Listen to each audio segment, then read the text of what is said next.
One of their primary roles, though, is to not only gather information from the study team and disseminate it to their areas of interest, but also to gather input from their areas and bring it to the study team. So when we meet, we're looking for these representatives to bring the voice of their area to those meetings and provide input. Our first meeting will be in early August with this CCT group, and so typically we'll meet with them shortly or just prior to a public event or a public meeting. So on the 29th, we have a scoping meeting that's public. Prior to that, we'll meet with this CCT. We'll talk about scoping and what it means. We'll talk about this process, their role, how the CCT can play a role in this, and we'll take input from them. The question I had was winter of 2018, a decision. Is there runners up to this decision, or is it just one decision? What's the decision?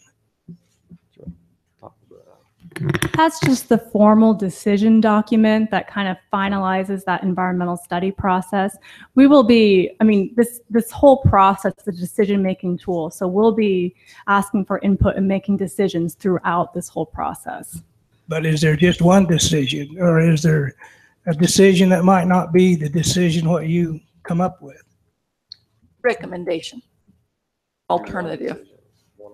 There'll be one alternative. I'm sorry. Yes. That one alternative could be do nothing, as the no action or the do nothing. But when we have a decision, it will be one decision, and the community and the council and everybody will play a role in making that decision over the next 18 or so months. Does that answer your question? So we're organizing the CCT right now, or the community coordination team. We'll get them on board. We'll meet in early August. Also around that same time, we're going to start our public launch. You asked about a website.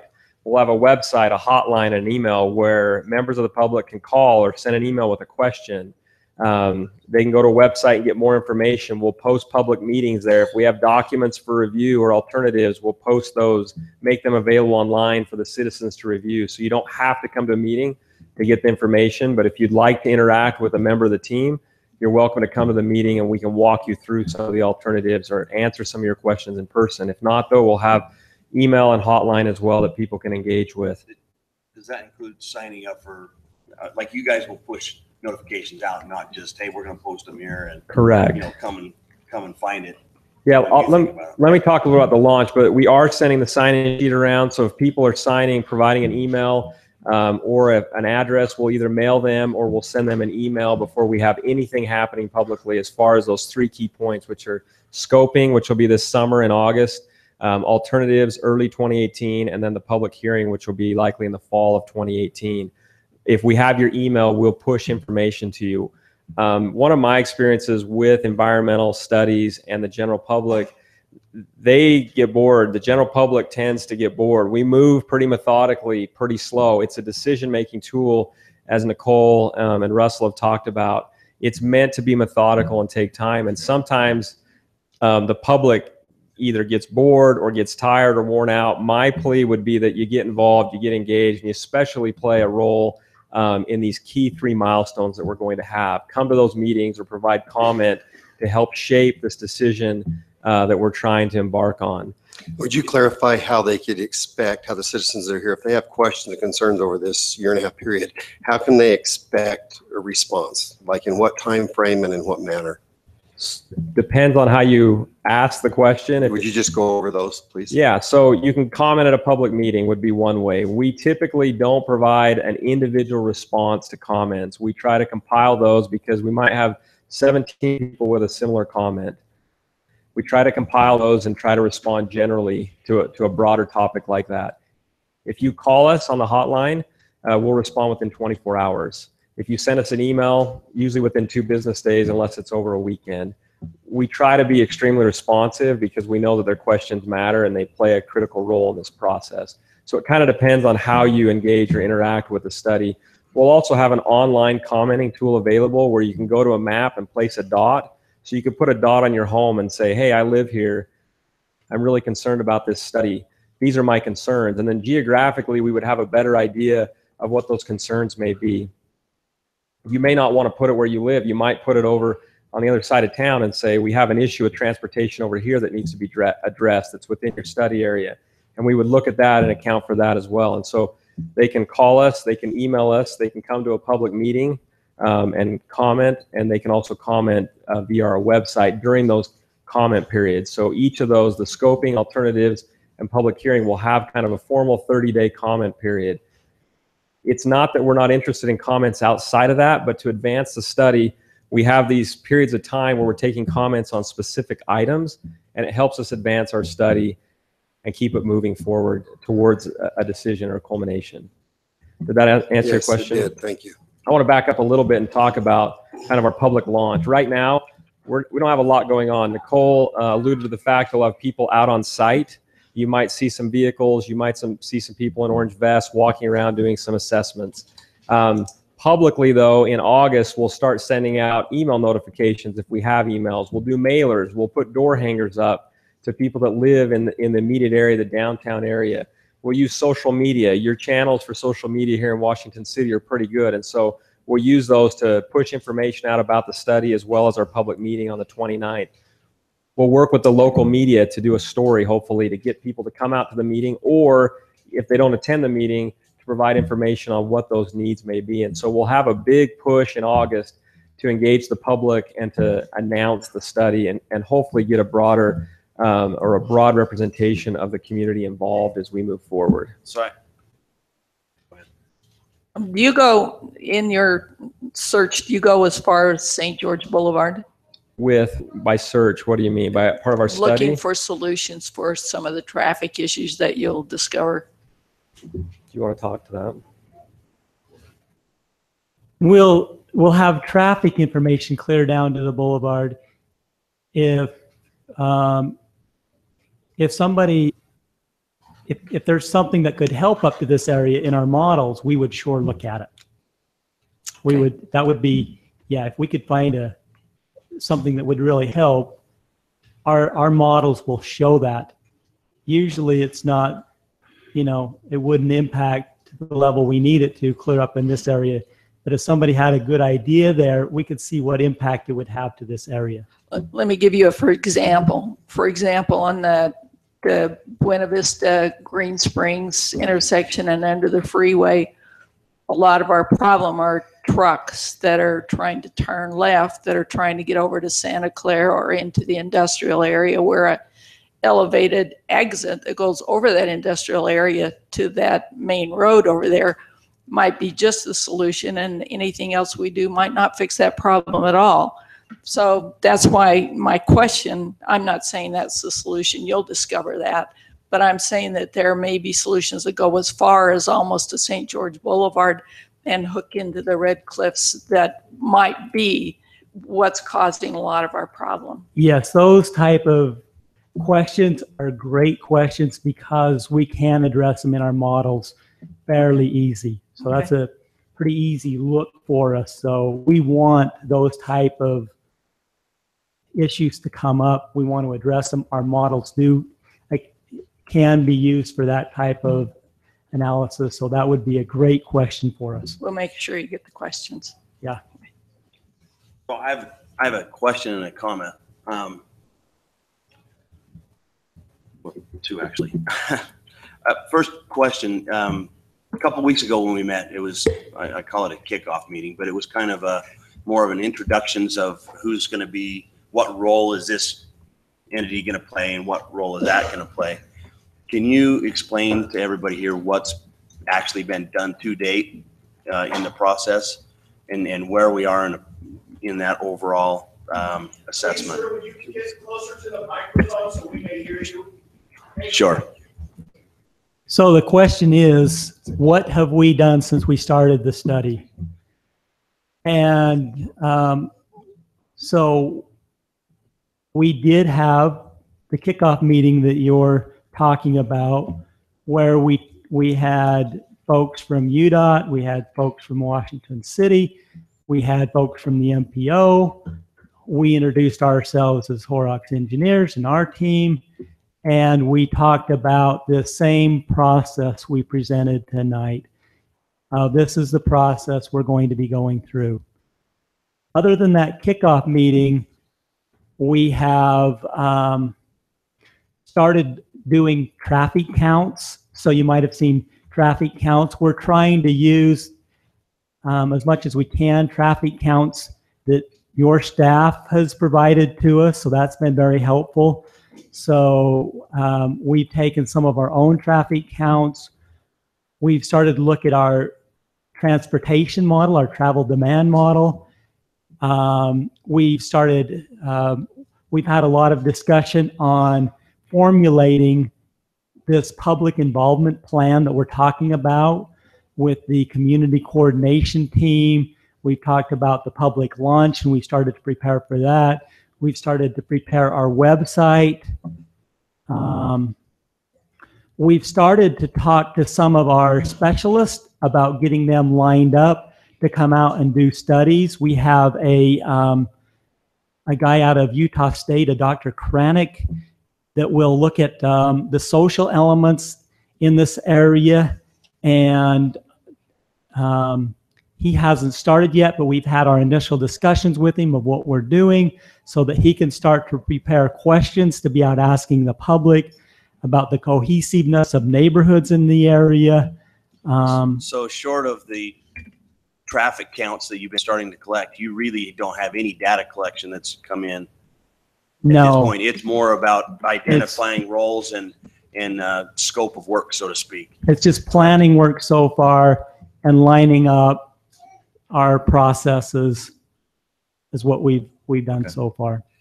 The next question I have for you, and is probably more of an informatory, when you kind of showed the model of the website, that was me. I was there. Okay. With a couple people. I'm just pointing out that this meeting they're talking about was not to the city council, as for one or two members of the city council were at that meeting. Correct. It was a couple members. Okay.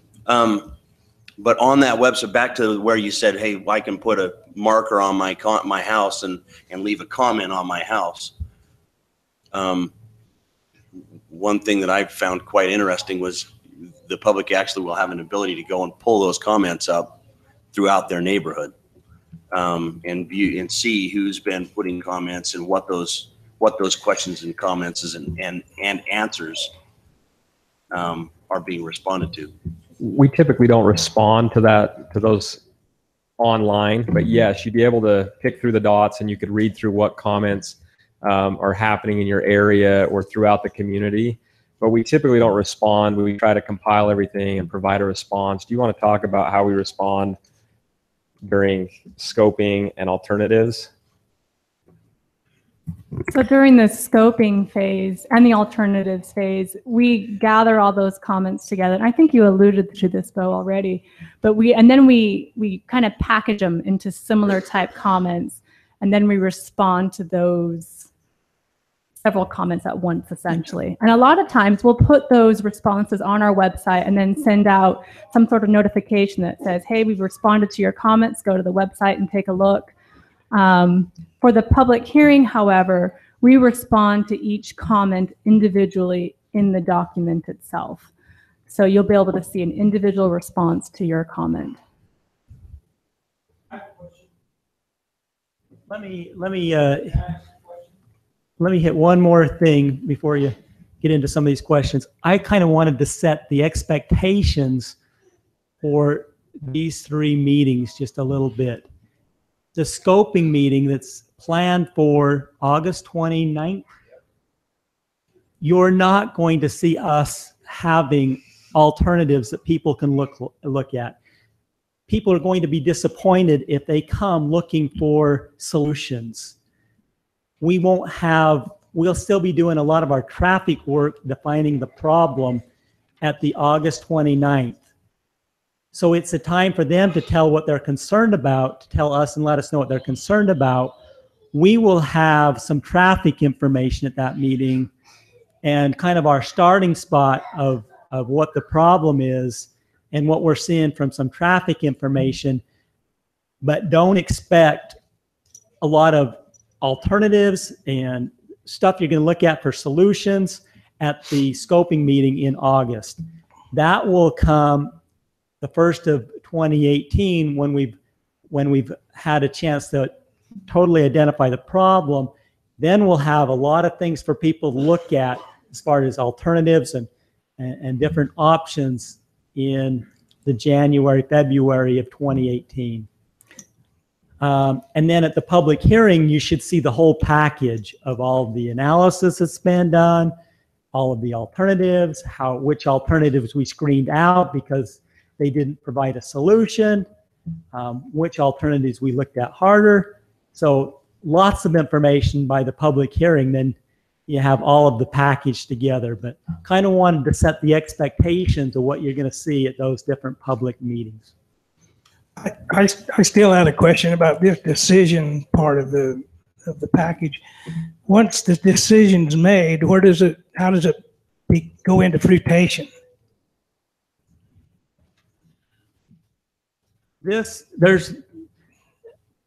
When you're talking about if the solution was a new interchange or something that impacted I-15. So one part of it is getting environmental clearance to do it. That clearance is now, the Utah Department of Transportation will say whether that will provide that decision of whether it has impacts and can move forward or whether it can't. So the Federal Highway Administration has now given that authority to the Utah Department of Transportation to make that decision. Once they make that decision, we also have to do, if it impacts I-15, there's another study that has to be done,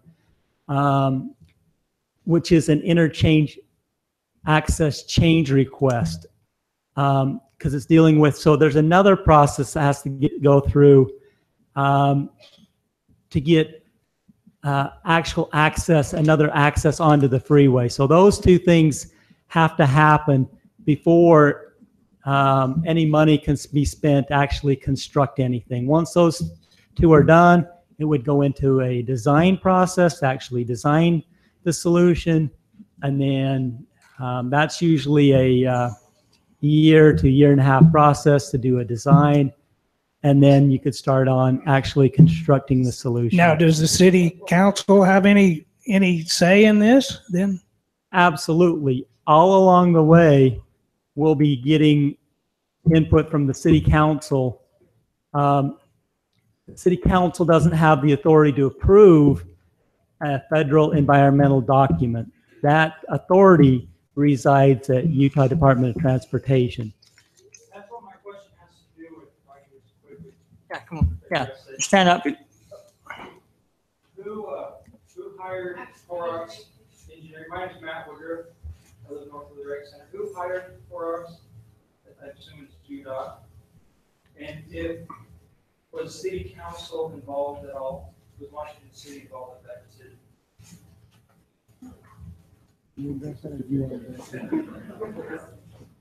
Hey, I'm Mike Shaw, the Public Works Director. So Washington City actually contracted with Horrocks to hire them under work with UDOT. UDOT, it's money that came from the MPO to fund this project. So then it's federal money, so it has to run through our MPO, which is then administered by UDOT. So yes, the city was involved in the hiring, but also it was UDOT's process that was hiring. And yes, the city council was involved through that process. And who initially said there was a problem and decided to hire someone? So through all the studies that at the beginning of this, you've seen the different studies that have gone on, and that identified the issues where we have problems. Same with our transportation master plan. So we've done a lot of studies all the way up to this point of transportation and how we're going to address the needs of the city. And this is just one of the needs that came out addressed in here. In the studies, it looked at the Mall Drive Bridge, it looked at the Mall Drive Underpass, it looked at the 450 North Street that just got pushed through that connects you to Mall Drive in St. George. It's looking at a connector road that comes between Walmart and Home Depot to bring you out to Costco. It looks at Washington Parkway. All of these are projects that are coming down and need to be looked at. Now, the issue with an interchange, Exit 13 interchange was a 20-year process to get that interchange in. So That's why we want to get started early. If we have an interchange that's going to have to come in, we want to start the process early, because 20 years down the road, we're going to be a gridlock at exit 10. So that's how we kind of got to where we're at right now. Can I ask, you mentioned an access change request study. How long does that study take? As we go forward, if it is an interchange, we can do it concurrently with this.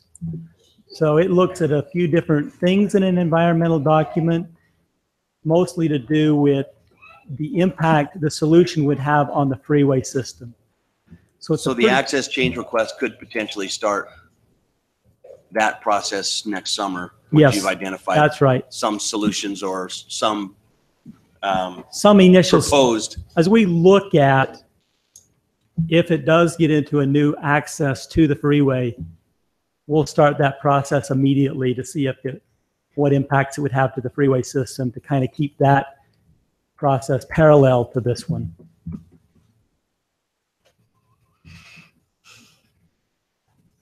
I was under the impression that you had to go through all of this study before you had a recommendation. So how is it that that can be parallel? Because that sounds like a recommendation. What it would be is it's parallel, because if it doesn't, there's no use continuing studying that one if it has an impact on the freeway system that the Federal Highway Administration is not going to accept. So they kind of just go parallel as we go forward.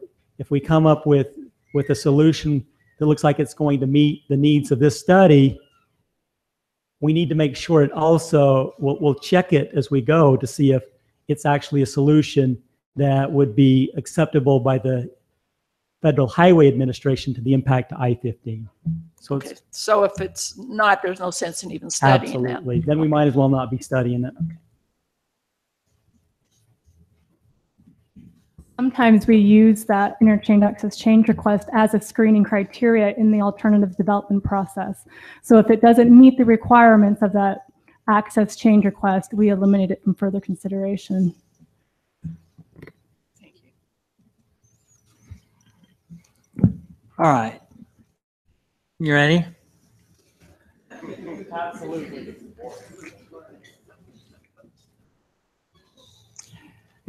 We welcome your questions and comments and concerns. I would appreciate it as your friend. Because at the end of the day, we're still friends, right? I would appreciate civility. It's a very passionate subject. I get it. I'm part of it.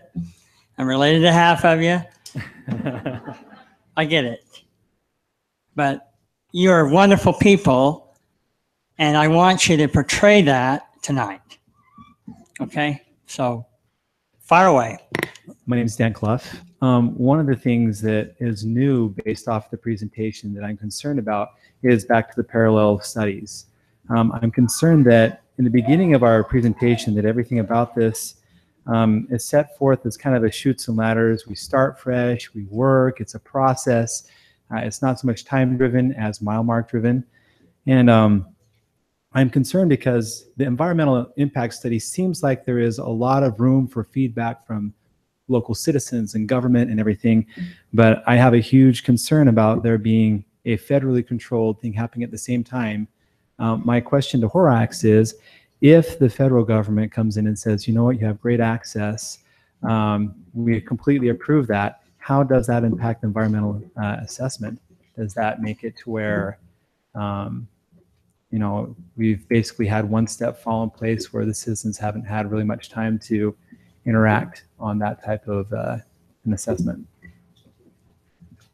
Thank you, Dan. So I may not understand the question completely. The gist I get out of that is, what if the Federal Highways presents an idea that's not congruent with what we're studying? And is that not right, Dan? Or do you?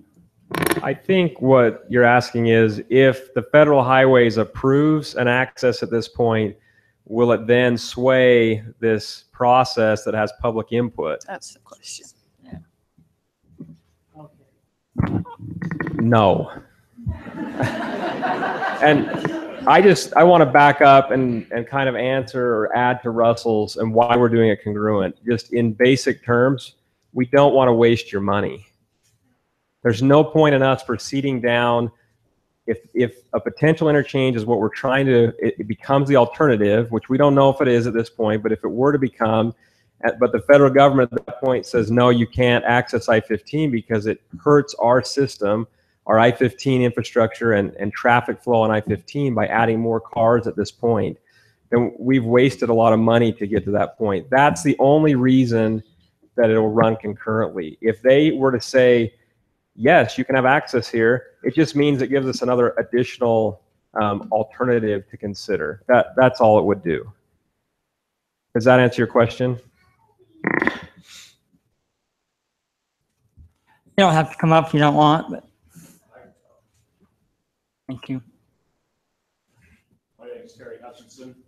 I'm a member of the Washington County School Board.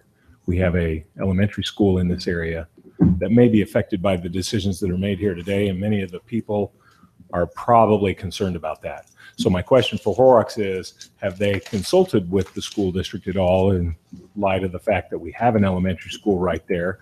And number two, I'd just make a comment that while I speak for myself at this point, the school board will be looking at it and making a determination as to what position to take. So I would just leave that question and comment right there. Thanks, Terry. Thank you. I have a question for you. Suppose an exit were in the area of the school. Would the school board consider building a new school since that's one of the oldest in your system? Once again, we would have to consider those options, but we'd just have to see. But we definitely would be concerned with having a freeway entrance and on-ramp very close to a school, especially in light of the fact you're probably going to have four to six lanes right there. And that school would be very close to that. Thank you, Terry. So to answer your first question, no, we haven't consulted the school district only because we really haven't started. Nicole presented and talked about key stakeholders. The school and the school district would make that list. And so our hope is, I mentioned that community coordination team you see up there on the board. Our hope is that the council will advance a name or two that ties to the school that can play a role in this process over the next 18 months so that you have a say in what we're doing, you're aware of what's going on, and that you're encouraging your parents, your faculty, your staff to come and comment when we have these comment periods, or at least to play a vital role and to watch the process and play a role in it. It's not that we aren't going to integrate with you and involve you. It's just we haven't gotten there yet. We've had this maybe 2 meetings, I think. We're in the very initial stages of ramping up is what I would call it. And so we haven't forgotten you. We just haven't gotten to that point. So over the next few weeks or the next couple of months, we'll for sure be sitting down with somebody, hopefully from schools, and talking to you about this process and how to engage.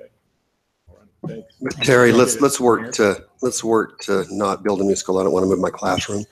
Okay. All right. We were talking about that today. Actually, you're getting a modular. We need to talk after. Thanks, Terry. I'm sure there's more of you out there.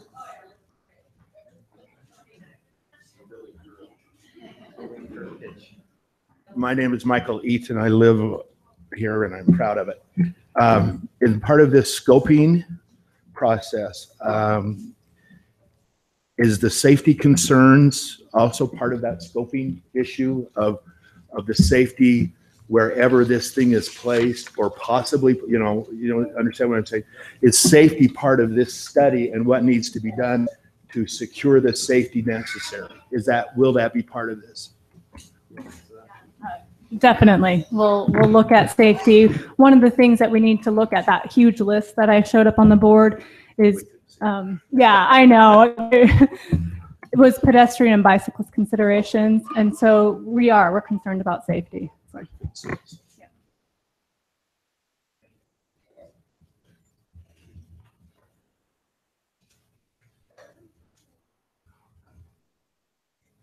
Hi, I'm Randy McDonald, and I live on Main Street.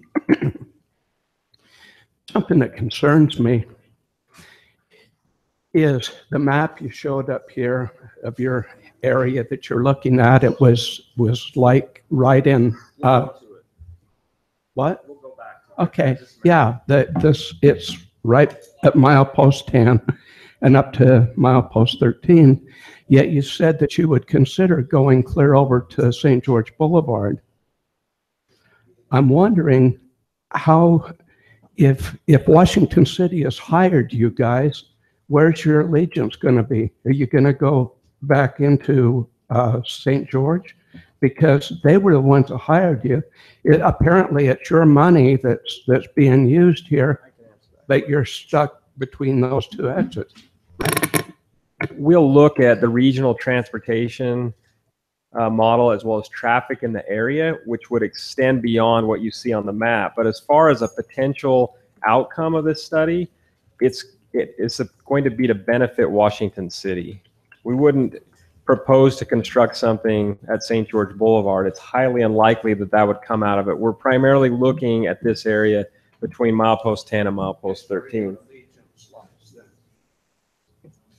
It's not where the money came from. Let me hit on that real quick. The money come from the money come from the MPO, the Metropolitan Planning Organization, which is all of the communities in the Dixie area: Santa Clara, Ivins, Hurricane, St. George, Washington.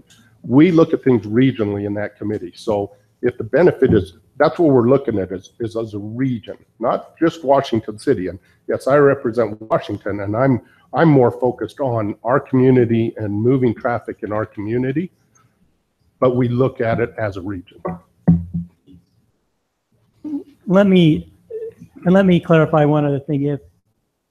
If through this process we come through and there's something that solves it somewhere else, it's most likely that then we select the no action alternative for this particular area, and somebody else does another study in another area. So we can't pick up this study. This money is designated for studying this area. We can't pick up this study and move it to St. George. We can select a no action alternative if something comes up that's going to solve it somewhere else. And then they could start their own environmental study on that kind of a solution. So what I'm hearing, if this is correct, is that you're looking for something that benefits Washington City, but it may be that solution isn't necessarily in Washington City. Yeah, we're trying to address the regional transportation needs of this particular area. Okay. And if something is found outside of this area in our models, then we could select a no action in this area, and somebody else could do a study somewhere else for that. Thank you. You sounded like that sounded different than what you asked to me, Doug Ward. Because it seems like the solution that we need would be to have the NPO represent us, look at an area wide. This crosses over St. George and Washington. It seems like we ought to just toss this environmental assessment, go back and look at an area wide. If this is so important to even think about putting freeway off-ramp traffic directly into residential areas, why wouldn't the NPO have considered that when they built the underpass down there? It seems like we are just cart before the horse, and I'm really confused with all of the information here, including how I'm supposed to feel good about being reduced to a dot on a map. But I'm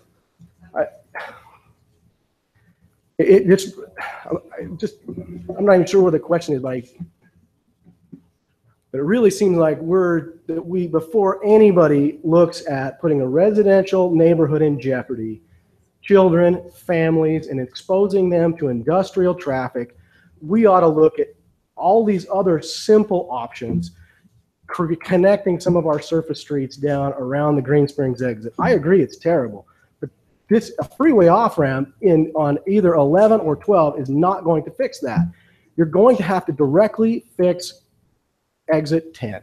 There's only one way to it. It's a stacking of lights that's right there and the bottlenecking of what is going through. And I'm confused in the beginning when you say that Horrocks Engineering suggested this. Maybe you just used the term liberally, but I've got documentation from the MPO that suggests that Washington City was the sponsor of this, and this has been on the NPO's program for the last year, and at December of 2015, this was never talked about on their long-term plan again because they funded it with $1.1 million out of the 2017 and $1.8 million out of the 2020 budget. That this was actually funded, and then it was on the short-term plan from then on. And there's residents who feel like we're sold out. We live here, we enjoy each other, and we want to protect ourselves and our homes and our families. But this feels, your presentation is very calming. But when you go look at the facts and you go look at the history of this, people are pretty alarmed. And maybe I could just cut back to one question and just tell me how often, because I talked to some of your folks, how often have you done an environmental assessment that came back that was not, that you suggested a no action? How often does that happen?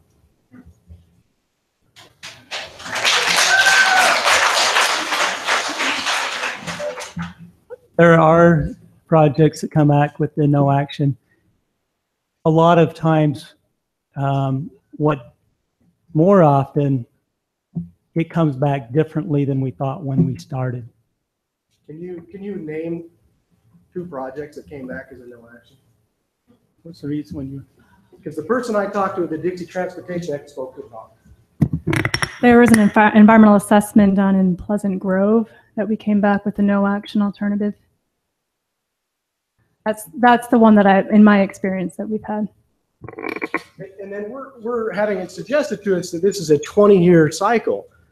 But when I talked to Kim Manuel at the DOT, he suggested that an environmental assessment is only good for 5 years. I can't make that math figure out. Can you help me with that? Yeah. The year that we project our traffic to is the year 2040. So that's your 20-year horizon that we're talking about, is how far out we're planning. It's our planning horizon. And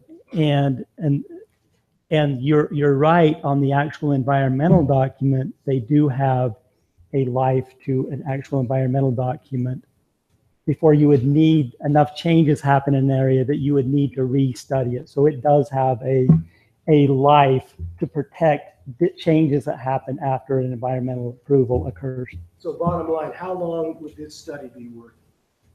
How long would what is the maximum amount of time that this study would be out there before it would have to be redone? If the document was approved in the fall of 2018, I believe some action has to occur within 3 years.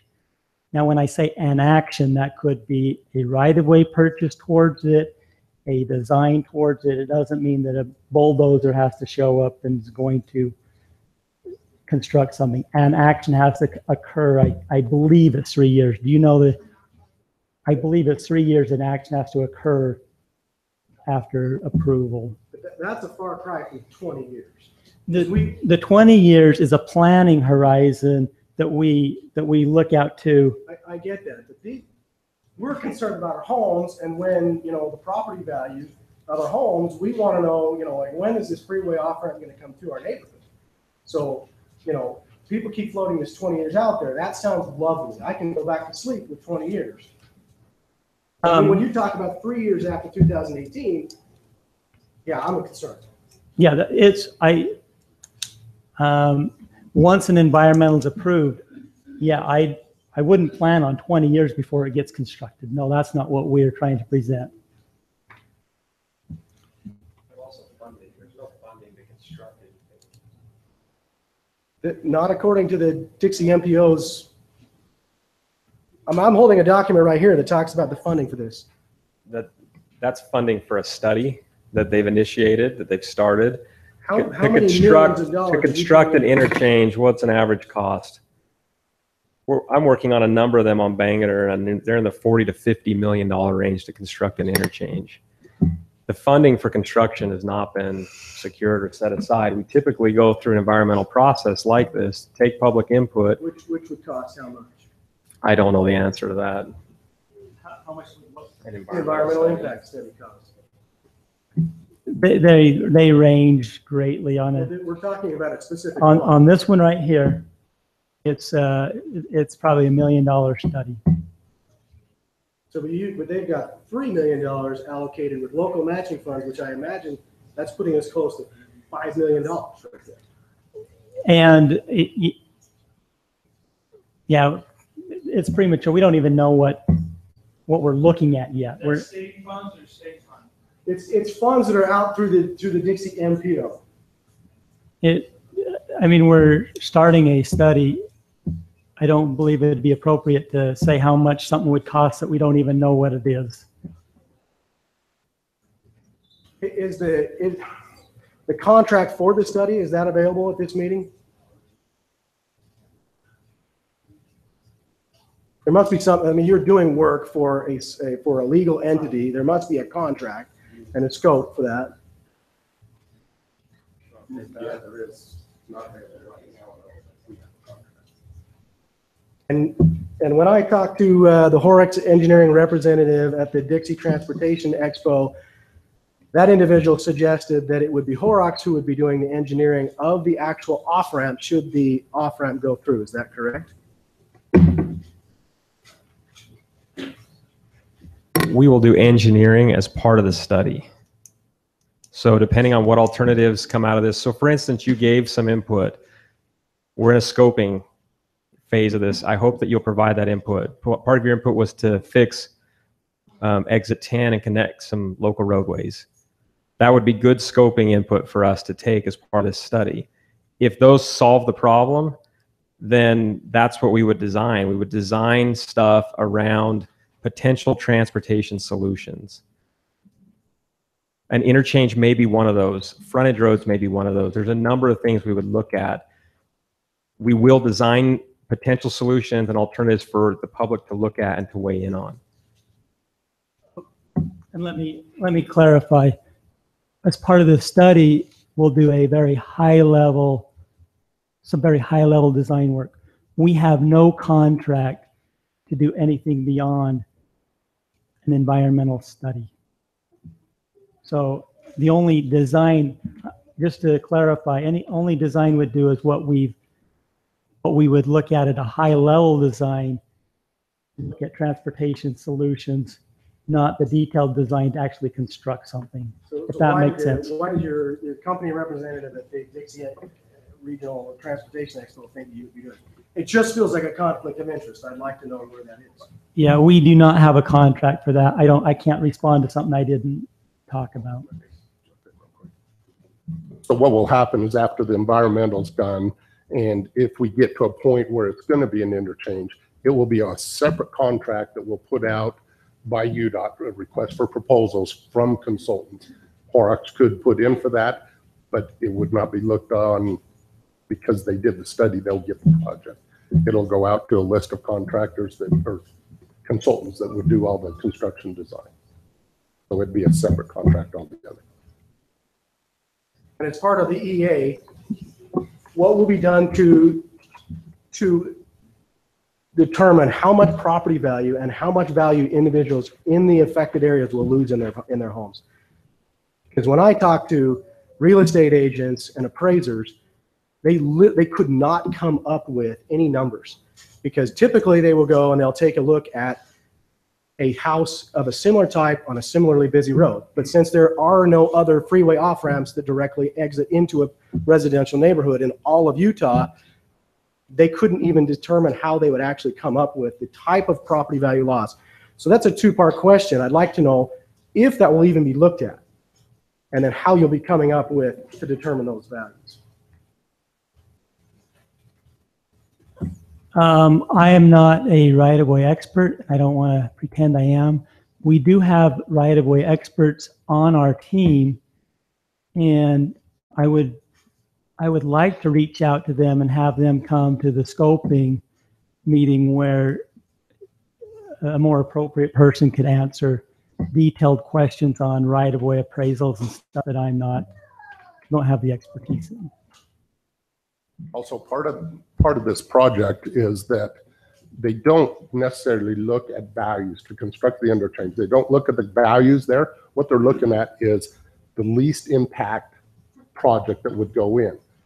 After they approve that least impact, say, okay, this would be the best location, then they would come back and start looking at right-of-way, the cost of right-of-way. They have a whole group of people that come in and do those evaluations and compensation to people for their losses that they have. But, well, you're suggesting that the city is going to compensate individuals for the property value that would be lost if they were downstream 2 blocks away. But that's not true. No one's going to get a dime unless your house is directly impacted and you're basically bought out by eminent domain. That's not necessarily true. There have been other projects that we have done where people have been impacted, not necessarily from right-of-way, but their impact on their lot, their access, something has impacted them, and they've got some kind of just compensation. We're talking about the amount of industrial traffic that will be entering into a residential neighborhood, driving the property values down and harming the general neighborhood. That has the potential to severely reduce the sellability of a home. And I mean, the city, there's no way the city is going to come 4 blocks over, 3 blocks down and say, boy, you know, it used to be your house was worth this, now it's worth this. We'll just write you a check for that. I'm pretty sure not. Yeah, and I can't answer that question because I've never personally been in a project of this kind of scope, so I'm not sure how they would do that. No, that question's noted, and like I say, we do have right-of-way experts on the team. They're not here tonight. More appropriate to address it, bring it to the scoping meeting if that's a concern of the area, to get that expertise in the room to address it. So if I could go just back to Councilperson Granger's question on, so we're really quite locked into just studying between 13 and 10. I mean, because you basically have exit 13, which is so non-used. I mean, you can take naps out on exit 13. It just seems like, I'll conclude with my question and just ask us, let's please shut down this environmental assessment. Let's go back to the NPO and let's actually put some leverage on there, join together as a community, address the issue. We both St. George as well as Washington share the congestion and the difficulty of exit 10. Let's get it fixed. Let's connect some of our surface streets. Let's fix exit 13. Let's put down some long-term plans that will really impact all of us. Connecting 400 across. I mean, you're like a couple of blocks away and so many other lists of things. But I just fear that the scope of this is so small that it cannot possibly come to a resolution which will truly benefit the citizens here. Thank you for your time.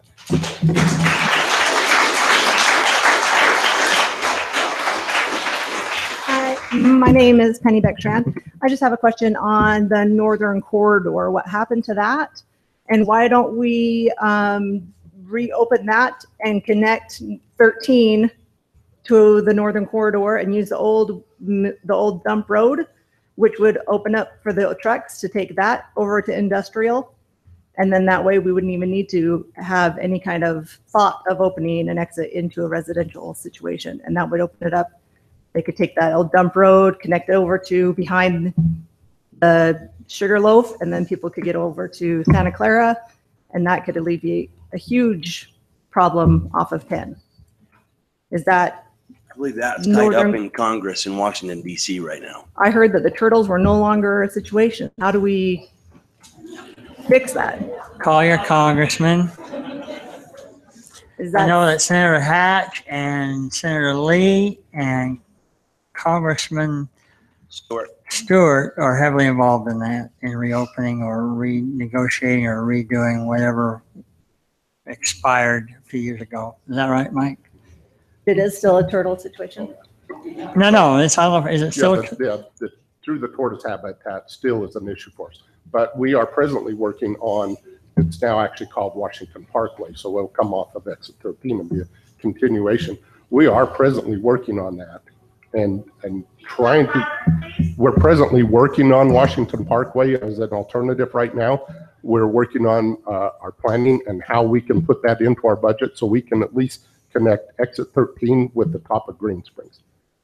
So I've got some real preliminary work on it. I got some preliminary estimates done on it. So now I can start working that into my budget so we can start funding that project. But there's a lot of these other projects that are going that will help alleviate our congestion. An interchange, if it comes to pass, that's just one of the things that we've looked at that might need to be addressed. Okay. So I would just say, it seems to me that we should finish those projects before we start looking at any kind of exit into a residential situation.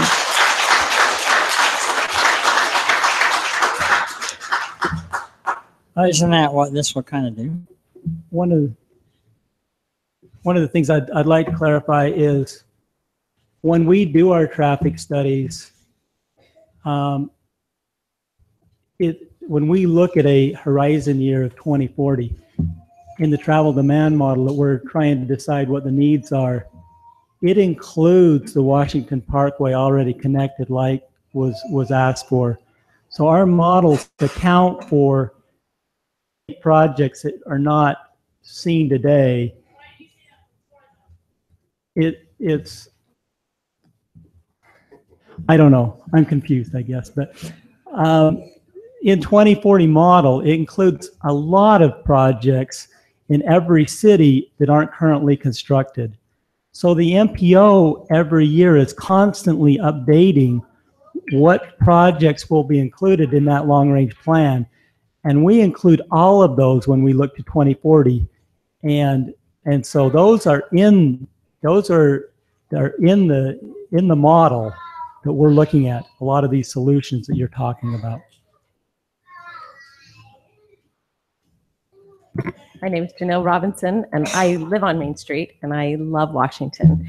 And I have two questions. My concern is how this might impact the downtown area if this were to go forward. And so I'm wondering, how far would this study encompass, like the changes of maybe the zoning and how much traffic would be on those streets, maybe a little bit long term, to see, would we still be residential? Would we be commercial? Does your study include something like that? How far out does it include that? And then, well, I'll ask that first. Let you answer that first. Our study will not. Our study will use the current zoning and planning that Washington City has.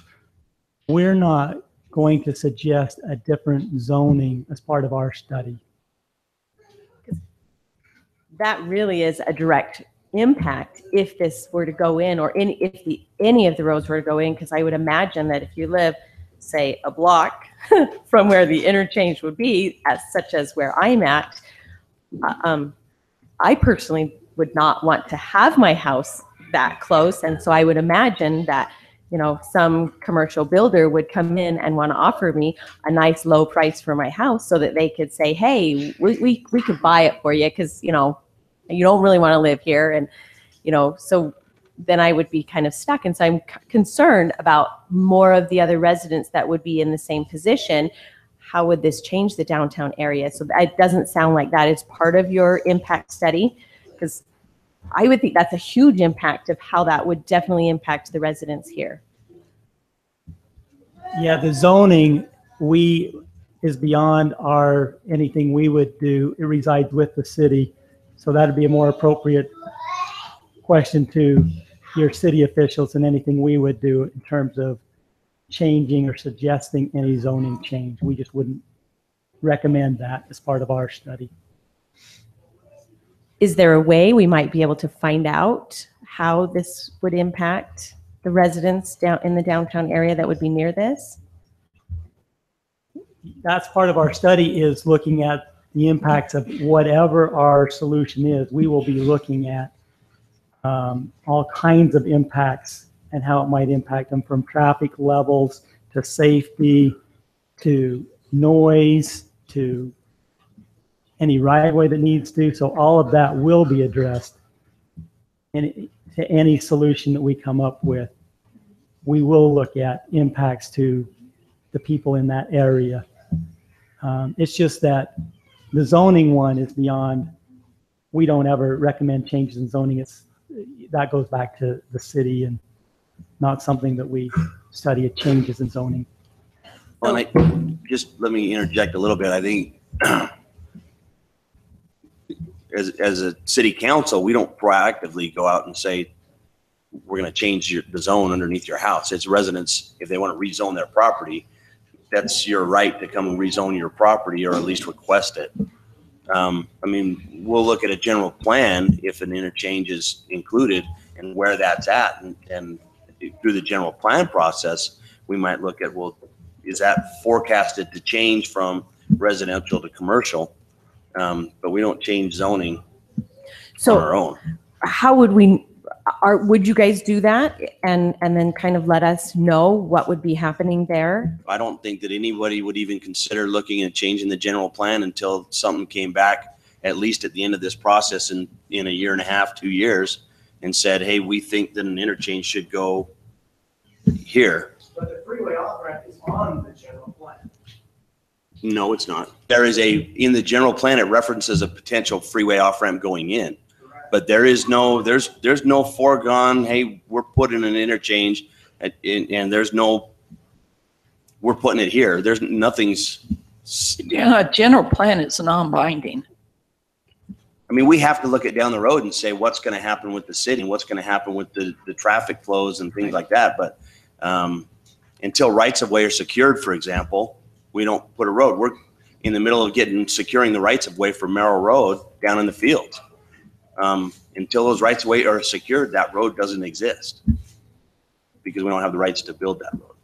So my other question is, I know that UDOT is planning on widening the freeway in that area in 3 years. And I was told that it would be most feasible to do this project if it were approved at that same time. So what is the city council's stance on that? If that's the case, that's news to me. I have not heard that. Because this was told to me by a representative from the city. I have not heard that. One of the challenges that would be the fastest off ramp I ever saw in my life, especially at $40 million, because what they typically do is we have funding even, and this is after all the environmental and everything. Funding has its own life because UDOT, federal highways, everybody else has scheduled out their funding for a long time. Now that doesn't mean they can't move it around. I'm not saying that they wouldn't. But I would agree with the councilman. We're not aware of any. I mean, we're not aware of any of that discussion. That would be pretty impressive if that was the case. I think they're aware that there is some discussion by UDOT with respect to widening, and I think that'll of course be part of the overall scope to see what positive impacts that has on the issue as well. But I mean, when we referred to the 20 years out here in Washington Parkway, that was through that whole process. And a big chunk of that was funding, getting that in place, and then waiting our turn on the list. And part of it was the environmental. And so now if this was the preferred alternative, I'm not suggesting, nor would I, because I just don't know what it would be, that it'd be 20 years. But it's an extensive process, and there are lots of parts to it. I think I can probably speak for a lot of the residents. That is why we're really nervous, because we're feeling like in 3 years, we're pretty much stuck. At this point, if this really is happening, we're all stuck. We can't really sell our homes. We can't really, we shouldn't be making really improvements to them because the value is going down. And so I think most of the residents in this area are just concerned that in 3 years, we really could have a ramp. Well, I'll just speak for staff too, that we've not heard that same. So if that was spoken, it was misspoken, because I've never heard that. And I would share that same anxiety that you have if that would be the case. I mean, the reality is we know that we have transportation issues in the downtown, and we know those transportation issues will not mysteriously go away, that they will have to be proactively looked at. And any council that sits up here is tasked with the responsibility to look 10 years, 15 years, 20 years down the road and try to anticipate that. And I think that's the effort here, is that it just won't simply go away. There are a lot of moving pieces to this. We referred to Washington Parkway. We've referred to things that are 450. We've referred to things coming off of Walmart and Home Depot, and all that will have a positive impact, and they've already done some. Mall Drive was intended to take some pressure off this interchange. Now, did it? I think it did a little bit, but our growth is almost outpacing our ability to put down road. The underpass was intended. So we do look regionally.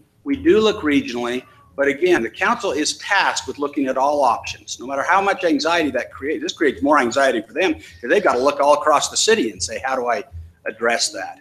And so again, this is just, I think you'd want your council to be at least looking at every option and trying to evaluate it. And for sure this is their community too. For sure they have that at heart. 3 years though, it's just something I've never heard of, and we would share that anxiety, I think. Yes, and I appreciate that you're looking at all options, and I appreciate this meeting so that we could kind of see what's going on. So thank you very much.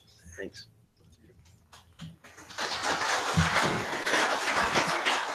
So my name is Cade Hoff. I currently live on 400 North and 90th or 91 East. So a couple questions for you real quick. The first question, my mind's gone blank in front of everybody.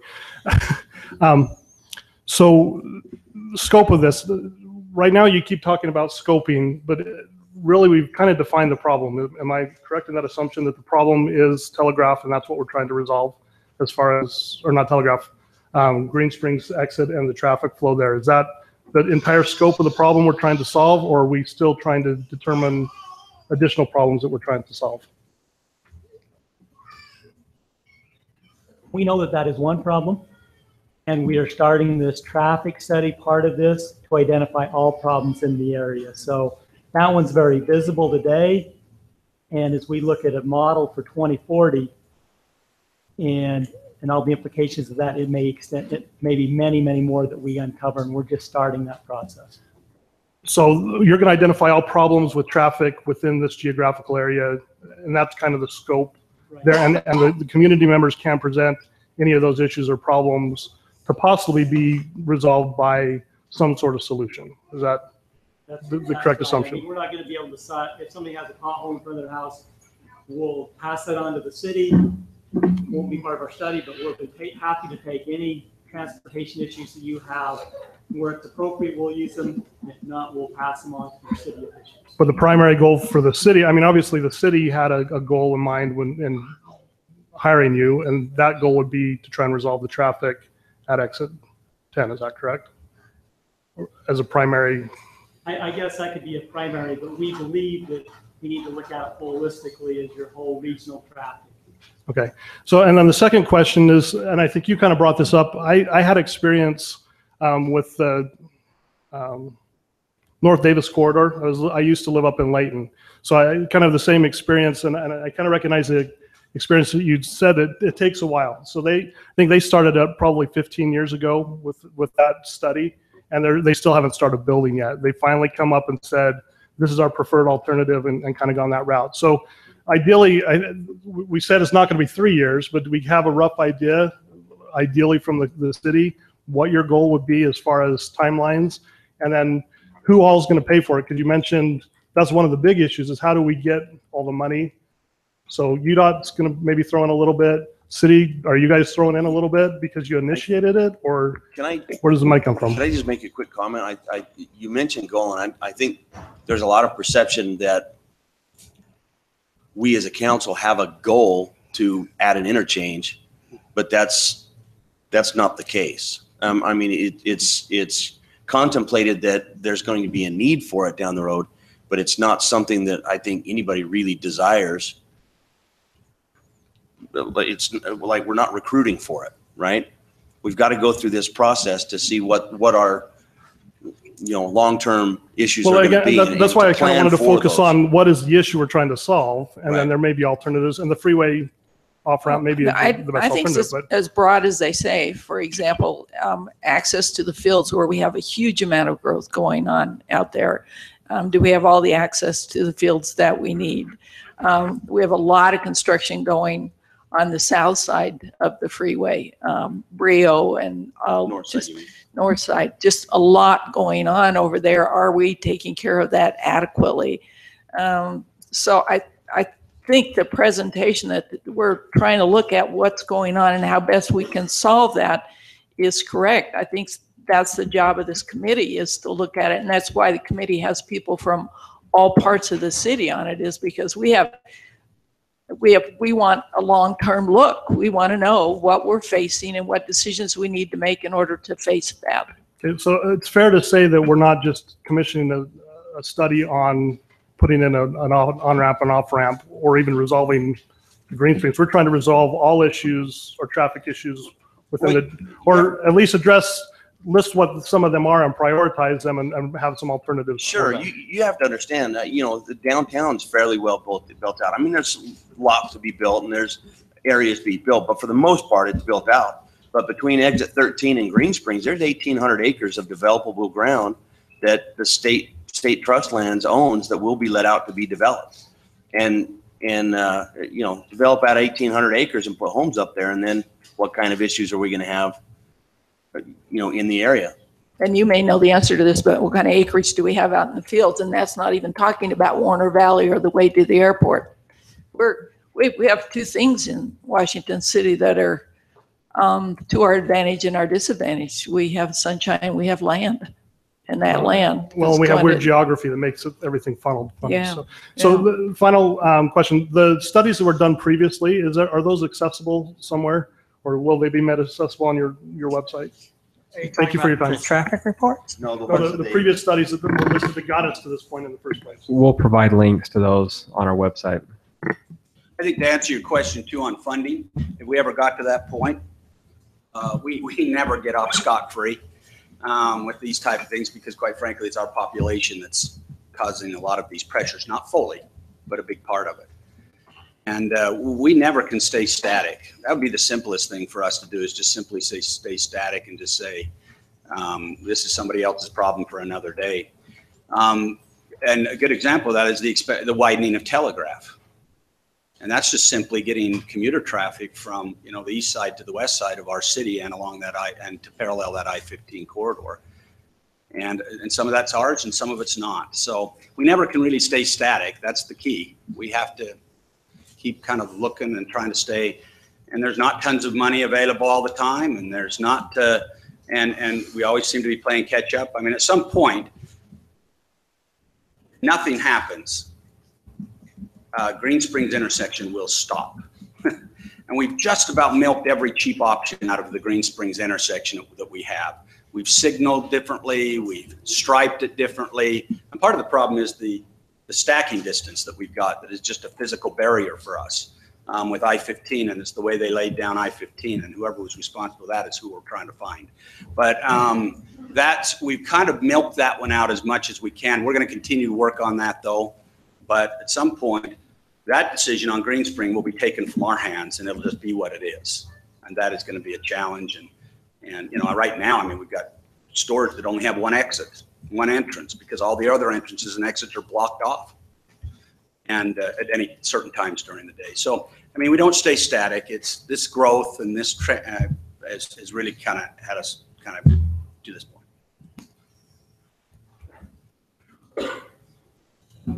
Jeremy Anderson, Washington City citizen. It's unfortunate that I feel that I have to bring this up, but this is for everybody, and I ask that you guys bear with me for about 2 minutes. If we go back in time and we look back to 1776, our founders ratified the Declaration of Independence. They put that forth, and what happened to America? It became a group of states, 13 states that were sovereign, equal to Great Britain. Basically, they were their own countries. 11 years later, in 1787, the states got together and they created something. They created the federal government. The states created it. They were the creators, making the federal government the creation. That means that the states are sovereign, as declared by the Constitution. We gave the federal government enumerated powers. Now, I'll help you guys out. If you go to Article 2, Section 8, it gives you that list of powers that the legislation has. And nowhere on there is this on there. Cities, highways, things of that nature. They don't have the power to create, to alter, to do anything of that nature. And we told the federal government that. And unfortunately, over the last 100 years, we've We've given them more power than they deserve and more than they are allowed. So I want to remind everybody here, the federal government is overstepping its bounds by even being here, for one. For two, because if you can show me in the Constitution where you have the right to build an interchange, then we can talk. Second, for the states, if you go to the Utah Constitution, Article 6, Section 26, and it states, the legislature is prohibited from enacting any private or special laws in the following cases. Go down to Clause 12. Incorporating cities, town, or villages, changing or amending the charter of any city, town, or village, laying out, opening, vacating, or altering town plats, highways, streets, wards, alleys, or public grounds. Utah, the state itself, has voided the right. It has allowed the cities and the counties to be the delegate to decide roads, streets, highways. So again there, the federal government doesn't have the right. The state doesn't have the right. Now, if you want to talk funding, that's fine. But right there, you have two laws that we have ratified that say the cities and the counties get to decide.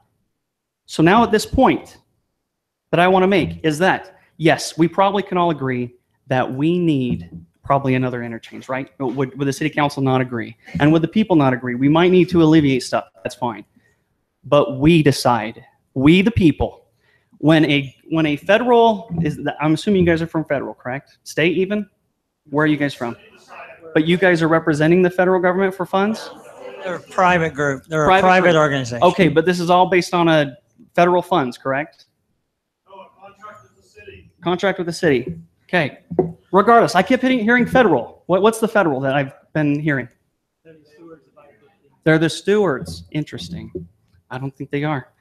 Anywho, the point with this is that the city council, if anybody wants to step in and say that you have no right to tell them what to do, you guys do. You nullify that and you tell them no, because we the people created this. We the people decided this, and we will back you. Right now, look at what you have here. A peaceably assembled group that says no, or at least says, let's talk some more. It took 2 years for the Bill of Rights to be ratified by all the states. 2 years. So why is this taking just a couple months? I remember last month you guys said, oh, well, we're just barely hearing about this, yet there's already a group here trying to go through with the process, which means they're going to be paid right away. A couple months? Come on. This should be a multi-year process where the people are involved and we help make the decision, and you guys defend our rights, defend our powers, because we have the ultimate right. Not the federal government, not even the state. And that was the point I was trying to make to you. As a county and as a city, we decide how it works on the highway. So don't let anybody come in here and tell you, as a city council, you have no authority. You have the ultimate authority. And the local sheriff should be the first person to stand in front of you with his posse, which would be most of us. Thank you.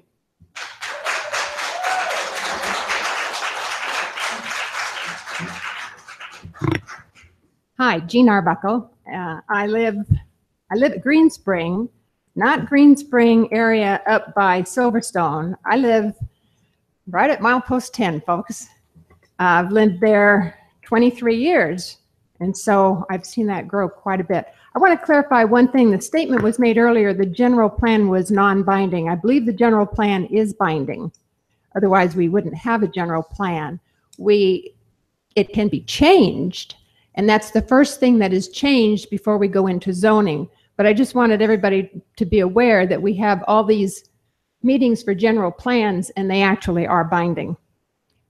My desire is, and I hope it's everyone's desire, that we try to disperse traffic as opposed to bring it into the city, down Main Street.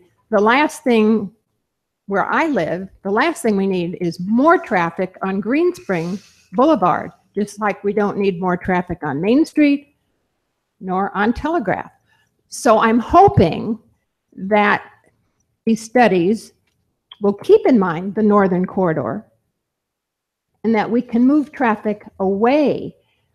We're never going to alleviate the problem at milepost 10 because that is where all the shopping is. But if we can get those who have to travel elsewhere to not go that route, I think that would help. I've often said we need a business route or a truck route. One 18-wheeler will block that whole intersection, I've been saying this for a long time. If we could get the trucks to come a different route, a truck route, that would help considerably. Thank you.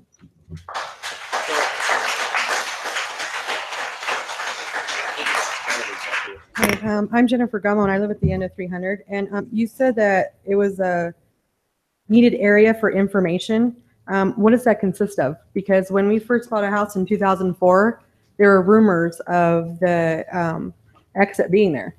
And here it is, 2017. So is our area going to get information? Because I didn't even know about all this until just a couple weeks ago. We're at the end of 300. What's an area consist of? Just a couple blocks, or?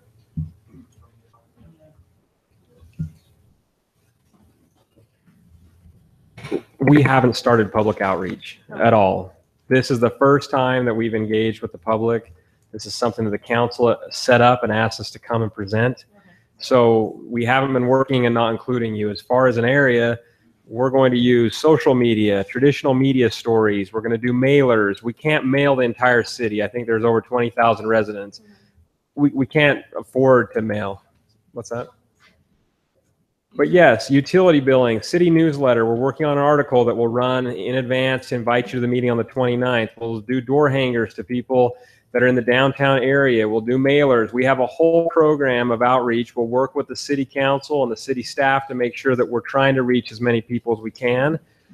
In general, my experience have been on studies like this, that people that are in an area close to anything that we're studying will have interest. It's going to be harder to engage people that live outside of the area, but we'd like residents from Washington to engage. That's our interest. Okay, where's the meeting at next month?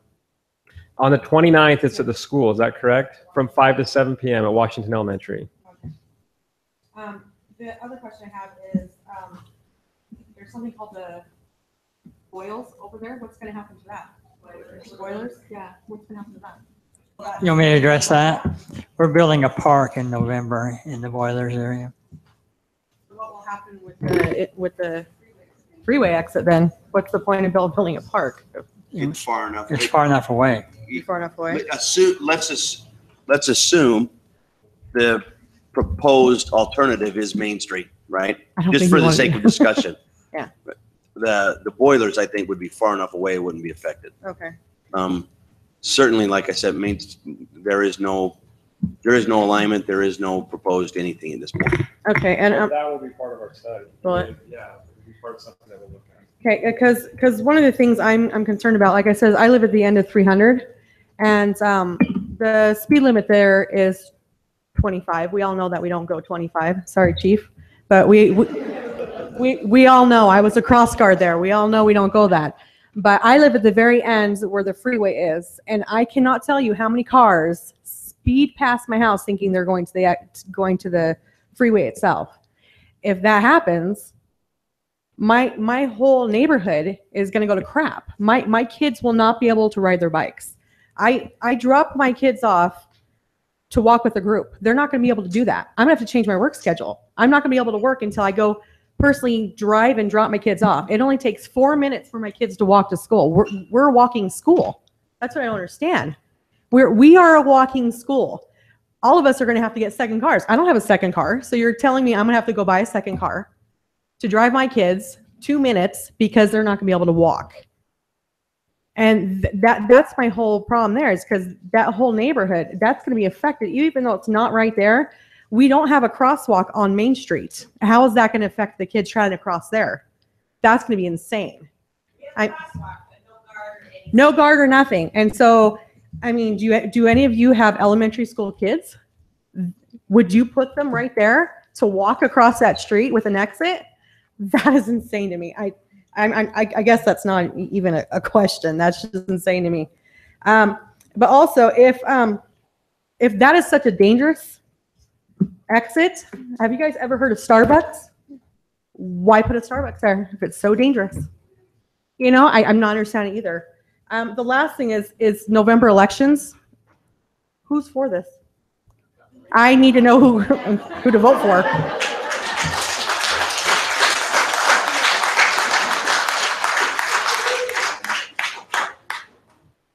Hi, my name's Shanette Safita. I'm a resident of Washington. I live in between Main Street and 3rd West.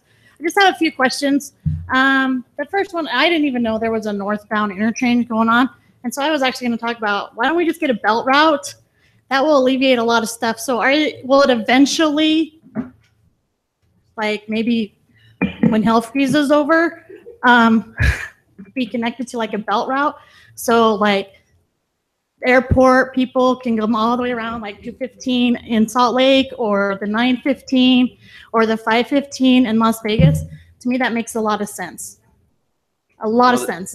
And I know that your study will show some of that, but you never said that when we were talking in the beginning. So I kind of feel like there's some conflicting stories going on. Also, I'm curious about the sub-power station, the substation on the top of Main Street. How much is it going to cost to move that? What are you going to do with all the power for all those new houses that are coming in? I mean, that's things to think about, and I'm sure your study is going to do that, but that's stuff to really consider. Because I can guarantee you, if it was your thing and at your house, you would vote no. You would be just as upset or livid or however you would say if someone came in and said, hey, you know what? We're going to do this impact study. Technically, it's more broader than mile 10 and mile 13, but it's really not. So those are my questions. My other question is what about crime? I mean, we're already like the corridor for I-15 is pretty high for drugs. There's drugs running from Nevada, Vegas to here. I mean, our drug rate has climbed, human trafficking has climbed, and you don't want to bring that into little neighborhoods. I mean, human trafficking is huge, and people get abducted or taken when they're like 9 years old. So just things to think about. I don't know, is your study going to cover all of that, or just the turtles and other things?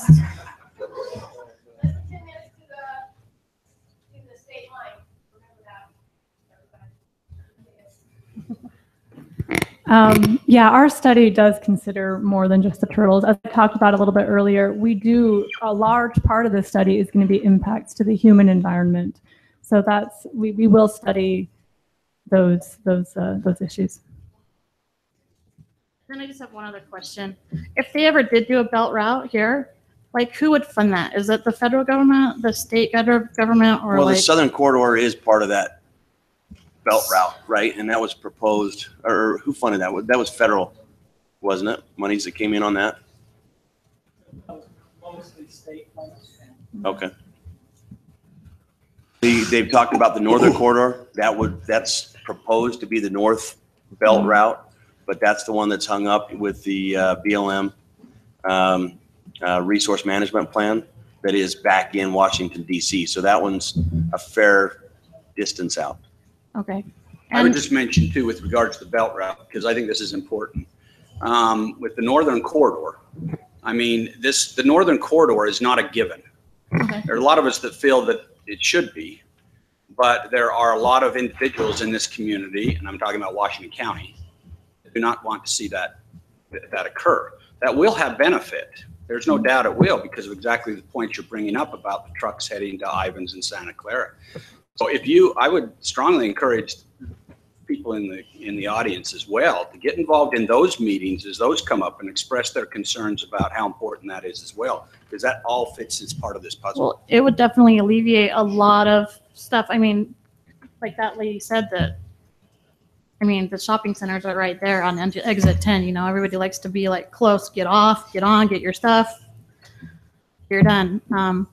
But sometimes when you pay the one you like, it's not to be rude, but sometimes when you pick a spot to live, and I picked downtown, but if you pick like out in Green Springs, there's a reason why, because you don't want to be by the hustle and bustle. But at the same time, there's got to be some give and take, and I understand that, and I appreciate just letting me have a moment just to share my feelings. So I think I too want to know who's going to vote for what, because that's an important thing.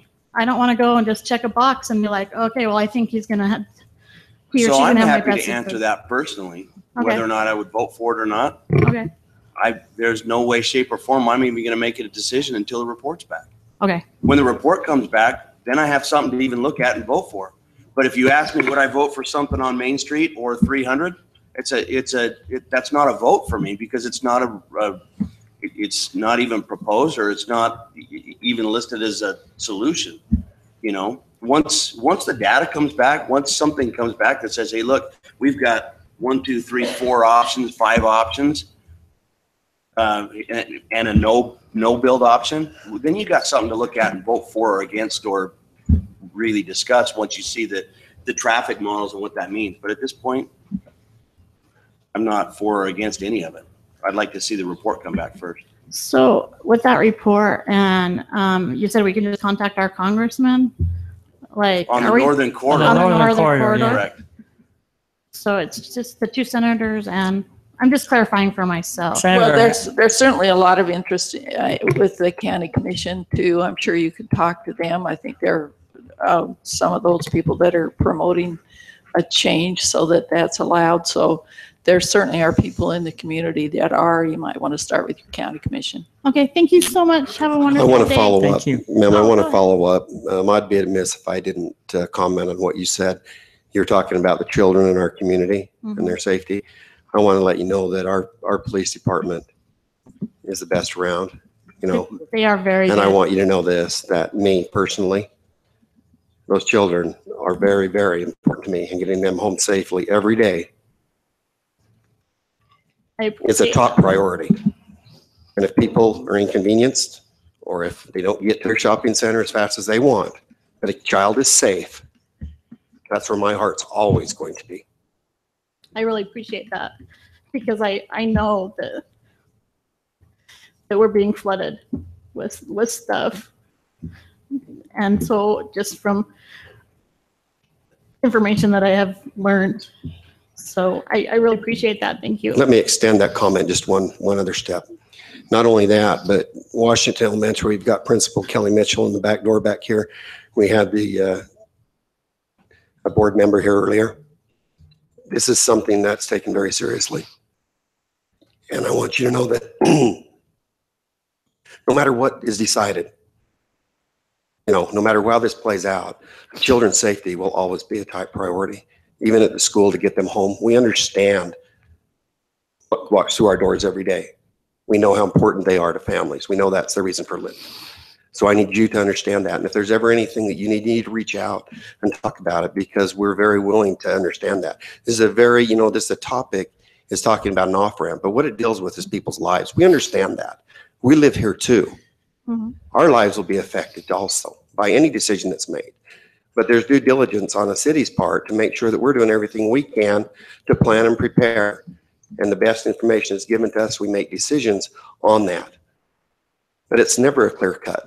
This is the first formal discussion that we've had on this. I haven't known a lot about it, sadly. But I want you to know, as far as what comment you made about the children, they will always be a priority no matter what. Thank you very much.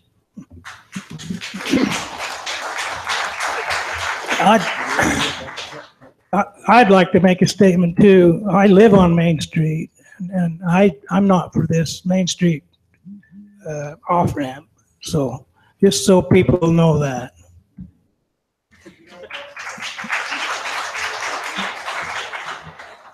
I'll directly answer your question. I will fight against this, and I will never vote for this until every single other option has been exercised before we penetrate into a residential neighborhood. This should never even be on the table until we have exhausted every other option.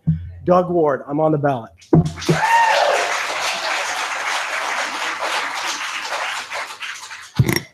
This is Steve Levitt. I just want clarification. Stephen Levitt. I just want some clarification. We keep going back and forth on downtown. Are we talking about downtown as in Green Springs, or are we talking downtown as in right here? Because we keep bouncing back and forth and using the same word, downtown. Where are we actually concerned about? Because we talk about traffic. Downtown right here, I do not ever feel is congested or any problem besides speeding. But, you know, other than that, what is the terminology for downtown? Because I've heard it both ways, and I don't think this is where the congestion is.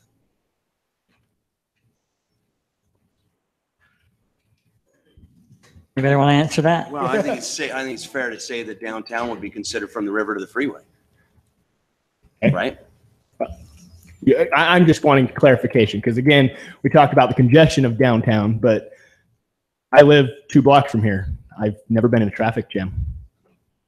Sorry to say, but I mean, I just want to make sure because again, congestion is what a lot of this is for, growth and things like that. I get that. I understand that we need to look to the future, but this area isn't congested. It's Green Springs, it's that area.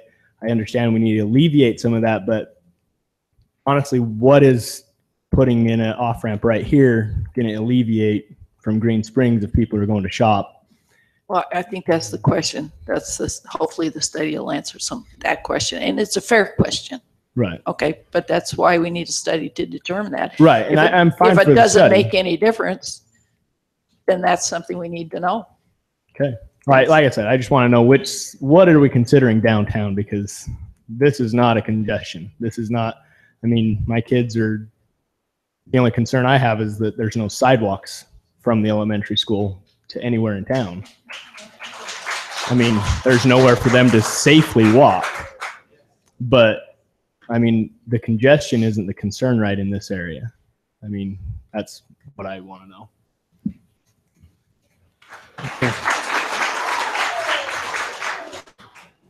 Tom Leeds, 180 North Main Street. I just wanted to ask a question because something was just said that I'm not aware of. Clarified. You're going to build a park at Warm Springs. Approved, funded, and ready? Is that not within the oval? Sure. It is. So you're talking about using land and putting our money into land that may be part of the solution. Isn't that a little premature? Boilers Park would not have any, he owns 14 and a half acres at the top of Main Street. Okay. Boilers are part of that. Well, actually it's more than that. The city owns about 18 and a half acres. About 4 of that acres is the boilers. 14 and a half acres is not the boilers. The city has not chosen to do anything with that 14 and a half acres because we don't know what options are, and we want to have flexibility to be able to use whatever options are the best options. Park has actually been on the plan since about 1998 to be developed, and that's right. And we wouldn't want to have any impact, of course, there anyway. And they will be looking at that because that's I mean, there's when is that construction to begin? It'll start this winter. Again, it's not impacting any of the land that gives us a lot of flexibility with a lot of different options right now. Anything adjacent to the freeway is land that could be used for traffic corrections. Well, this is not, number one, this is not, most of the park is going to be in water, not land. So there's very little flexibility there. And second of all, there is still wetlands and other things we need to protect, and that's part of the park development. Okay, so you'd rather protect those wetlands than somebody's home? I'm not making a judgment on. No, you are, because the city council has decided to put money and to build the Warm Springs because of certain special interests in this town. And I don't want to say who they are because I don't know who they are, but I know they're special interests. But when you look at that corridor, you look at the west side of 15 from Washington Parkway all around the Green Springs, any part of that adjacent to the freeway could be part of a lane, an exit, or trucking route that could help this situation. All I'm going to say is no, we're not jeopardizing any of our flexibility with respect to that. I disagree. I disagree. It's land that's there. Does that Warm Springs have to be there? No, does the Warm Springs have to be there? It does? It couldn't be rerouted underground somewhere under the freeway? Huh? Well, I've been, 50 years ago, I was in the Warm Springs. I almost drove my 75 Ford into it when my boys pulled it out of gear. It was almost at the bottom of the Warm Springs. So I know the Warm Springs, but you know, let's not worry about a Warm Springs when we're talking about people's homes and living, okay? So I think I would voice that this is a premature decision to do that, but it's done, so that's your decision. The only other question I have is, can you tell this body, let's assume a corrective plan is agreed upon, who is going to drop the gavel? Who is the final decision maker in what we're talking about?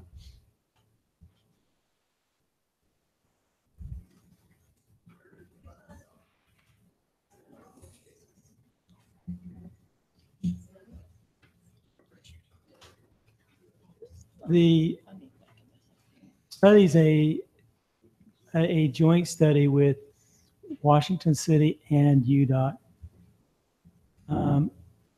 I believe it'll be jointly between those two that a final decision would be made. Well, I appreciate what Jeremy Anderson said when he gave us a little bit of history, but I would think that the city council, with input from the citizens, would have the final decision. But I may be wrong, but still don't have a clear-cut idea who will make the final decision, and I'd like to have that.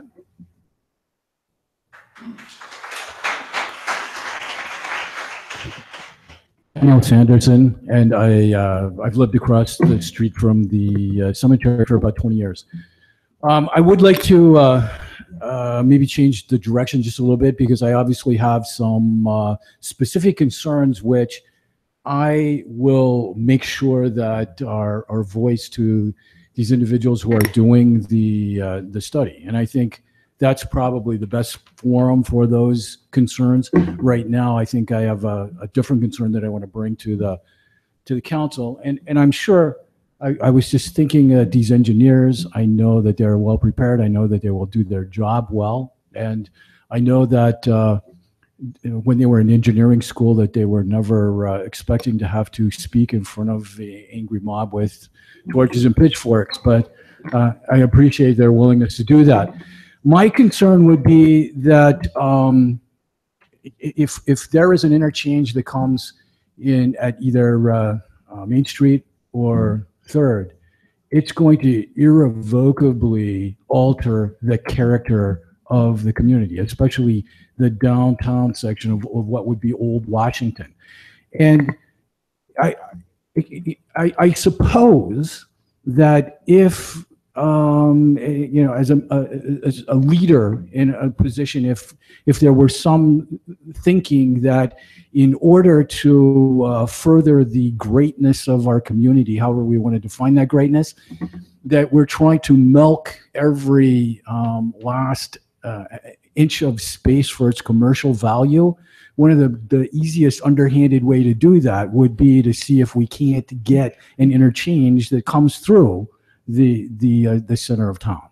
So the part that is concerning to me is that I think the council, I don't know though, but I'm concerned that the council as a whole may not have that same interest in preserving what may be perhaps characterized as the heart of Washington, at any cost, with the idea that we are not going to be beholden to growth necessarily, that if there is going to be growth or expansion, we're still going to maintain the character, the heart of our community, and that growth will have to take that into consideration. That if there is going to be some growth, then they have to come through us. We're not putting an interchange in. That's not going to be the community that we're going to have. Okay, so I would like to voice that to the council, and I would hope that I can count on the council and even the city manager that this is not just an underhanded way, for us to become more of a commercial center in the downtown of Washington community. Thank you.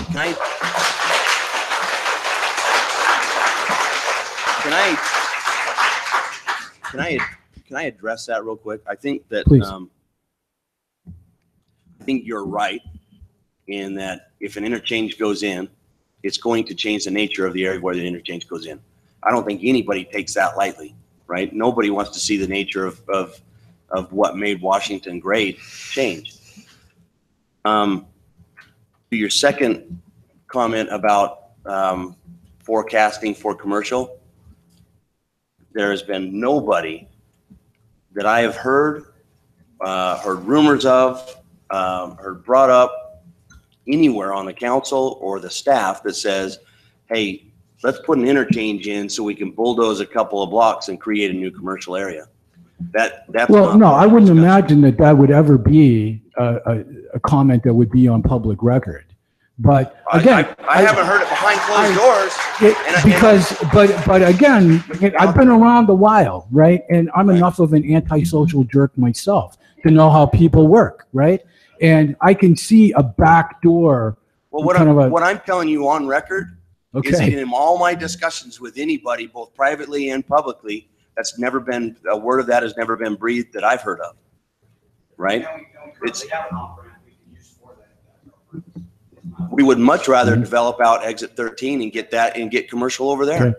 Yeah. You know, but we have to look at solving the reality of.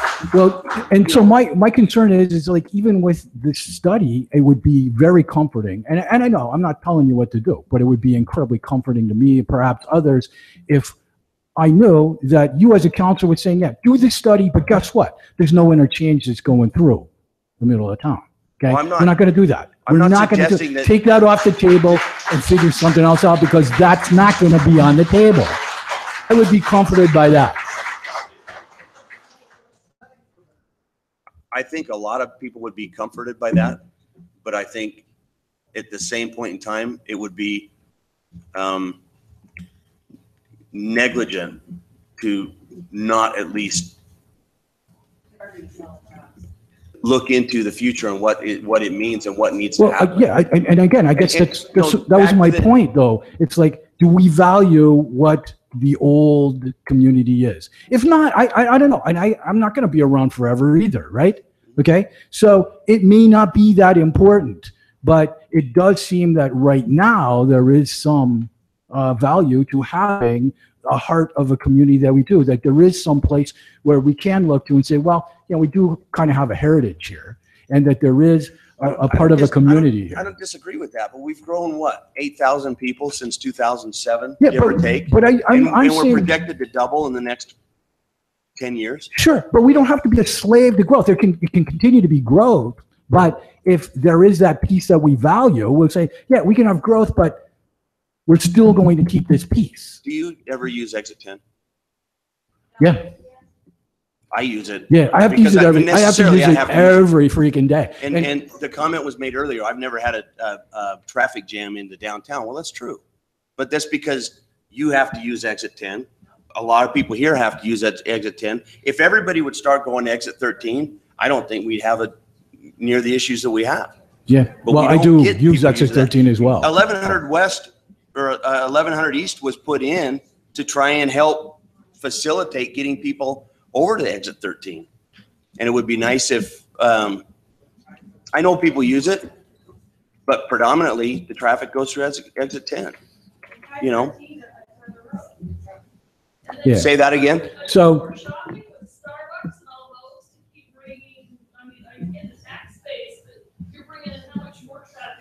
well, that is based on the assumption that we as a council are bringing that in. That's the private sector developing out the private sector, and we have to react to that to a Wait a minute. Ann has the floor. Okay. When you want to make a comment.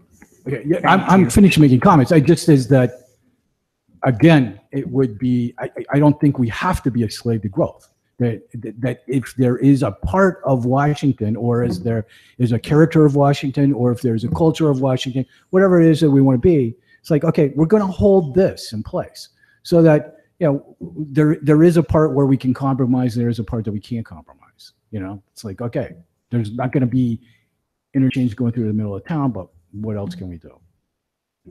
A great comment. Thank you. Thank you.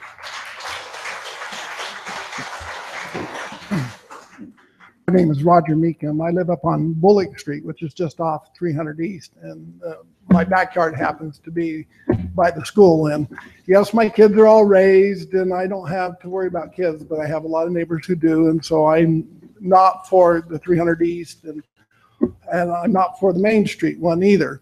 My concern is looking at a solution for, as Councilman Granger said, looking for a solution for exit 10 and everything, being the amount of traffic that comes off of exit 10 and the type of traffic that comes off of exit 10.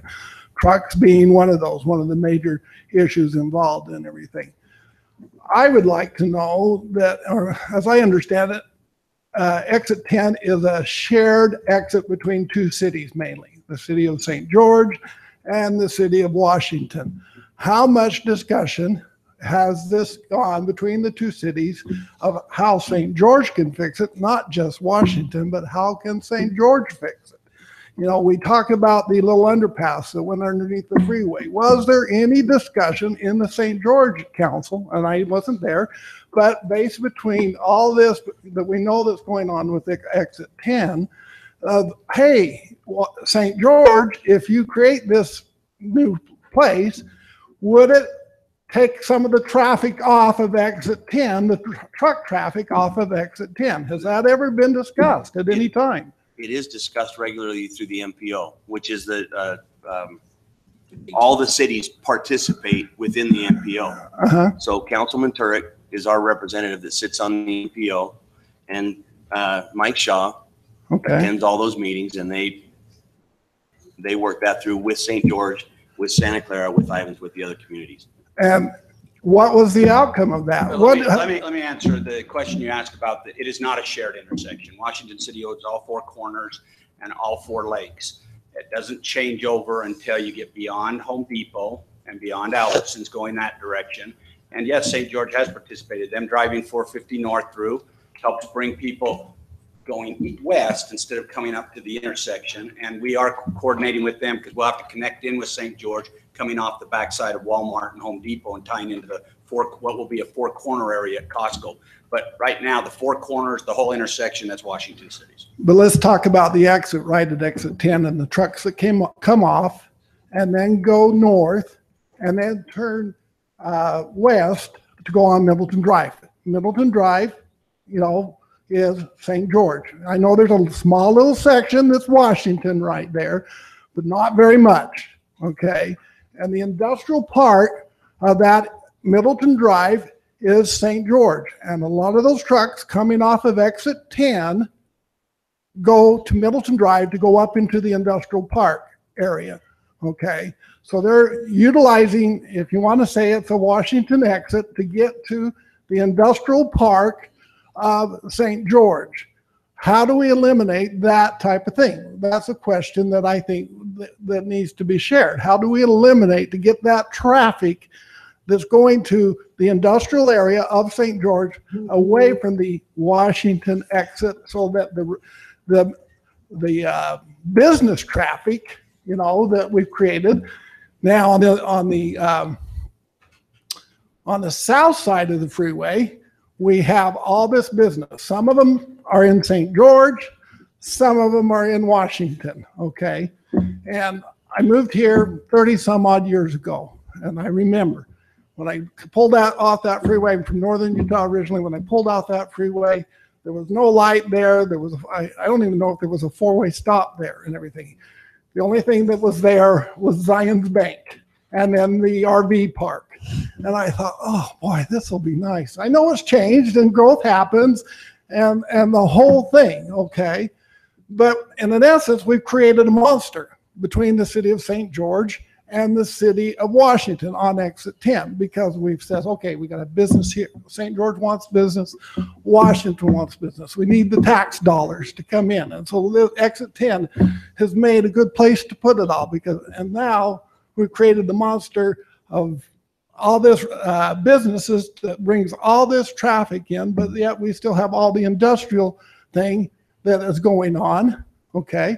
So to eliminate some of that, we got to get a different way, as others have alluded to take off that industrial truck traffic, okay? What's the way, you know, what has St. George done, or what have we had a discussion as the city of Washington to make that happen? Indicate that St. George has been great partners. As a matter of fact, Mall Drive, for instance, Mall Drive Bridge, all St. George. I understand and that. Takes a big chunk of, actually, it's mostly Washington residents and now don't have to come up to Telegraph to get into the downtown. So we feel that we've had this good relationship in kind of this quid pro quo with water. And I appreciate that. I've used that law drive and I've gone out to the fields and everything, but that's not the issue that we're discussing. We have, and someone discussed the issue on the going out to the airport and those type of things. What we're discussing right now is exit 10. Okay. How do we eliminate the issues of exit 10? Okay. I correct me if I'm wrong, but that's part of this environmental assessment. So is St. George involved in this? Well, the engineering firm is involved in it. St. George isn't making the decisions. Okay, but St. George traffic on exit 10 is an environmental issue to Washington. Correct. Okay, so should they not be involved in saying, okay, what can we do to help eliminate some of the traffic off of exit 10? Well, okay. That's where the MPO, they do play a role in the regional area that we are all in. So yes, they do have some say, they do recognize the Mall Drive Bridge will have some improvements, we'll put money into that. You guys have this money in this, the MPO is a collective group to help put money here or there. So that's kind of how that works. Okay. But St. George is not going to be the decision-making entity in our environmental assessment. We are. We are. However, and I don't know that there's any way we can say 50% of the St. George traffic, 20% is Washington they traffic. They don't ask us to pay when we go down St. George Boulevard. What's that? I say St. George doesn't ask us to help pay for St. George Boulevard. I understand that, but how many trucks go down St. George Boulevard and get off that exit compared to the industrial Middleton Drive Road? Yeah, it's my point is that exactly they care for their roads, and yeah, we have to. But there is a regional. It's got to be a regional interest for them too. Mm-hmm. I mean, they own the I mean, Costco's in St. George. No, a lot of our issues are probably Costco driven. Okay. Costco or anything south of Telegraph and, on the other hand, Redcliffe Drive. Yeah, on the other hand, there are roads. Okay. And so, yes, we need to discuss with them regionally, but they're not going to fix our road problem. But 3050 is their road, right? Up to a point. Up to a point. Behind Albertsons. Behind Albertsons is where kind of where the dividing line is, you know. And, well, and it's why the discussions have to be regionally too. Right. And the impact of this study is broader than whatever the solution finally is. The impact has to look at, and I think they've said it several times, they have to look at what all is affecting it and what solutions there might be. And if the solution is outside of Washington City, then it comes back with a no change. Okay. The solution's somewhere else. And so I think part of our interest is just kind of let's find out what the information is that we need to have. Well, I appreciate that. And I hope you as a council would say that this is more than just a Washington problem. Okay. This is an issue that involves as much as, St. George as Washington, because of the industrial area that's bringing the traffic, that type of traffic that kind of bogs up that intersection right there at Buena Vista Boulevard, Green Springs, and Middleton Drive. Well, one of these days I'm going to sit on that intersection and I'm going to follow those trucks to find out where they go and see if this is a Santa Clara problem or an industrial area problem. Maybe some of you would like to help me, but I want to follow them and see where they're going. You're right. Yeah. So is that part? I don't know. I think it's safe to say that it's a regional problem. It's not just our problem. It's St. George, all the cities, and all the people that frequent the businesses on exit 10 or frequent that interchange are part of the problem. Mm-hmm. But at the end of the day, it's our responsibility. So, we have to own that and try to fix the issues to the extent of our ability. Okay, so I understand that, and I understand that trying to fix the issue is, and as Councilman Granger said, finding a different way to pull some of the type of traffic that comes off of exit 10 would be something I would hope that would be looked at, you know, and I don't know a solution to that. And I can understand the great frustrations, you know, that we have as a city to try and figure that out and everything. But, you know, if the type of traffic that comes off or the amount of traffic that comes off of exit 10, you know, is what we need to look at. And Can I play devil's advocate for just a second? Sure. I just want to ask a quick question. And this is just me trying to kind of gauge and understand. I mean, everybody's here. Everybody's concerned with the community and their neighborhood, right? Right. Let's give a hypothetical that another interchange were to go in on 300 or Main or somewhere along that. Would you personally use it to avoid dealing with the commercial traffic on 10? No. I probably would not. I use exit 13 a lot when I'm coming from the north. I use exit 13 all the time. Now, when I'm coming from St. George, do I drive up to exit 13? No, I do not. I take exit 10 and I go around and I take the frontage road, and because I live up on 300 East and everything, and that type of thing. But the biggest concern, as Councilman Ivey said, is the safety of our children. How much traffic are we going to put on these roads if we create these kind of situations and everything? And that needs to be our biggest concern. Is we don't want to have 5 times or how many ever more times of traffic because of a freeway exit going down Main Street or going down 300 East. Thank you. Thank you. Roger.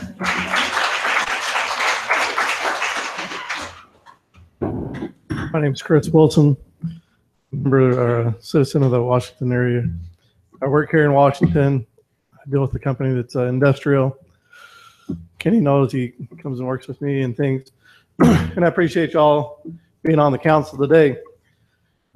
We talked a little bit about wanting to have our options open and those types of things with the boilers and those things and the property around there. And I think we all here want to have our options open as homeowners, because we're homeowners, we bought there. That's our option. It's either that or move, because if the freeway exit goes in, that road is definitely not wide enough. Those homes are going to have to be sold or bought or whatever. And half the time that ends up in the eminent domain. We've seen that with the Parkway. Lots of my friends had to deal with that and their land being down priced and everything else. We just don't want that here. We don't think it should go on Main Street or 300. And that's that.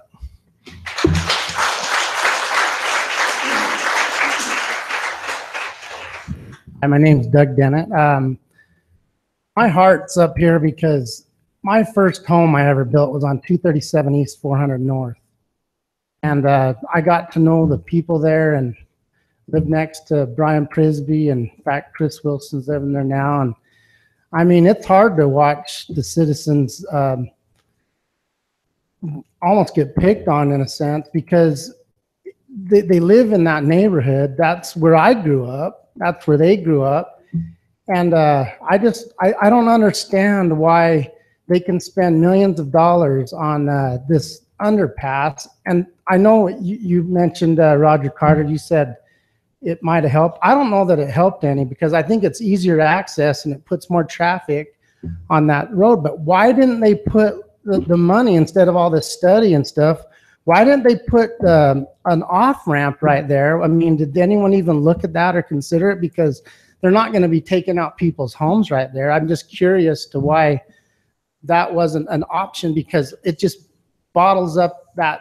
I guess that's the problem. But I get off on 10 and I get through there just fine. I don't know about anybody else, but I just don't know why there's not a off-ramp on Mall Drive. On Mall Drive. Why couldn't they have put one there? And then see how it affected, because that's where all the businesses are, the trucks and all that. And I understand that's probably in the St. George, but this sounds like it's bigger than a city issue. It sounds more like maybe a federal issue. I don't know of who's doing it, but I mean, my heart's up here. I bet you the people right now are worried, because if you went to sell your home or do anything like that, who are you going to sell it to? No one. They're all nervous about values and all that. And so that's, I guess my question is, why didn't they put a off-ramp right there to alleviate some of that traffic pressure there? I wish we could answer that.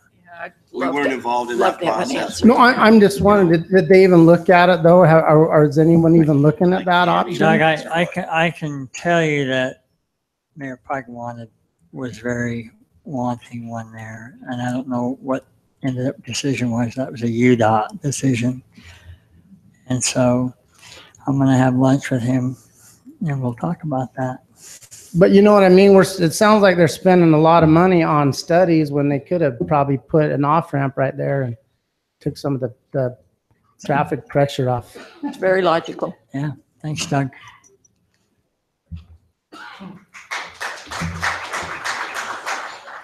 My name's Robin Sanderson, and I appreciate you leaving this forum open as long as you have and allowing us to be present and to voice our concerns. I have a question in regards to the advertising and the knowledge base that you presented in the study or the proposal. How will people know, or how can we be part of the CCT so that there is a good cross-section and so that the people who do want to be part of it and have some interest in that can participate? And then how will you, besides the social media and articles, is there a special email list or something that we can get on so that information can be pushed to those of us that have a specific interest in the details as they progress? Thanks, Robin. First question was about the CCT. The council is providing names for us, and so if you're interested, please let the council know. We're trying to get that group formulated now. So that's in regards to the CCT. They're providing the names to us. So they're giving you all the names of the people who say they want to, and you're deciding who's on it? I have No, we're decision deciding making. who's on it. I have 7 so far, and I've contacted 32. And the other 30, whatever the math has said, no thanks. Yeah. Raise your hand, Robin. I'm just saying, there's Yeah. probably other people too. I would like to see a citizen push forward rather than a. Absolutely. So would I. Call your mayor, 216-6486. And then the second. part Really, of your Robin, question- call your mayor, 216-6486. Well, I just have experience that it's difficult to get information, and there doesn't seem to be a good forum for providing information on public meetings such as this one. It was very citizen driven. And I just was hoping that we could create a means for that to happen easier, better. This is a citizen-driven meeting. They requested it about a month ago. I know, but there was no way to communicate. It was not communicated from a city level. It has to be communicated from the few 7 people that knew. I'm just saying there needs to be a larger group. I agree, and thank you. We'll do better. We are mandated to engage the public. We will be doing advertising. We'll send information out. If you signed up, did you get your email on the list? I did. We'll send you an email when we have public meetings and there's a time to engage. How do you get the other 11,000 people in this town on that list? We'll use lots of methods, but really it's up to you to engage them. I mean, we're going to do the best we can. My experience is in line with what the mayor just said. I do public involvement all around the state on transportation projects, similar in nature to this. Most people that you talk to and want to engage say no. They're busy working and living their lives, but the more people that engage, the better decisions that we make. So it's up to you guys to help us. We'll do the best we can, but the more you can do, the better as well. On our website, when we get it launched, we will have a place you can go and push people. If they want to sign up on that list, they can do it electronically. We'll type this up here in the next few weeks and we'll send you an email and thank you for signing up, and we'll make sure that we've started some communication. Sometimes we can't read your handwriting and it bounces back. Hopefully you left us a phone number. We'll try to call you we'll do the best we can to go through this process, but there will be people that you need to help engage that we just can't reach. Will you be posting the meetings that you have with the city, or the workshops and the planning meetings that also come up that are public, that could have public at least interest, maybe not a dialogue, but at least some interest? The three main places for the public to engage will be scoping, which will be in August 29th. It's not just one day. We'll be taking comments for a 30-day period roughly. So August, September will be a great time to get involved. Then when we have alternatives, will be another time to get involved. And then when we have a public hearing. And so alternatives will be early 2018, and then the public hearing would be summer of 2018. So are you saying that the city council is pretty much out of this until those 3 times? No, it's just we'll be working behind the scenes. And I mentioned this earlier, the public gets bored. There's just not a lot to show. It takes time to develop and to flush out options. And it's going to take time for us to gather all this data during scoping and to process it and put it into something and try to make sense of it. It takes us time. And so the key milestones where we'll have changes information, where we'll have different things for you to see and to comment on. Scoping, we're looking for input now. Alternatives, will have some options, potential solutions for you to look at and comment on. And then we'll have the hearing. Throughout, we'll come and present to the council as well. But that's what I'm asking. For the minutia, if we were interested, how would we know? We'll post information on the website, but typically people are working in their office. There aren't. Don't assume. I'm just asking. For the minutia, how can we know? Don't assume that I'm too busy for my neighbors. No, I'm not talking about you. We're in our offices working. There isn't a public forum or format to work through those processes. We have design engineers that will be designing. We'll have environmental engineers writing reports. No, I'm okay with that. I'm just saying when you have conversations that involves my council and my representatives, how will I know? Is that just hey Troy, we're XYZ on an engineering thing, or do you present? Is there other forums besides the 3 meetings that I might want to listen to? Not in my experience. They're out except for 3 meetings. No. So that We're out except for 3 meetings. Can I help for just a second? There is a public website, Utah Public Notice, and all of our public notices and our agendas are posted on the state website. There's a link on there that you can actually subscribe, and everything that I put on that agenda, on that website, will be mailed to you. Emailed to you. And I didn't know that prior, but I found out that you typically only post 24 hours prior to that meeting. No, we post our meetings, For a meeting like 24 this. hours is the minimum. Post our agendas on Fridays before the meetings. So you have Friday, Saturday, Sunday, Monday, Tuesday, or Wednesday. But that's just the state. Then we post on our city website under the public notices. Our notices are on there, and then they're posted on the So that's where Mozil. those agendas, those items would be. Yes, on the That's all of it. Next one, Tom, in the back. Mayor, may I say on behalf of everyone, we thank you and the council for your service. I think we'd like to admit that, and we appreciate it. Would it be possible to take a citizens vote to adjourn? Absolutely. Can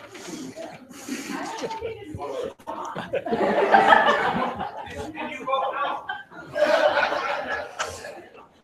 I vote no. I just have heard in the beginning. We need your name. Your name. Bonnie Williams. I live Thanks, on the Bonnie. corner of 200 and Main. In the beginning, I heard a lot of conversation or a lot of things from the company doing the impact study about impacts to wetlands and other things. I am curious to know how much weight does impact to humanity and community hold in your study?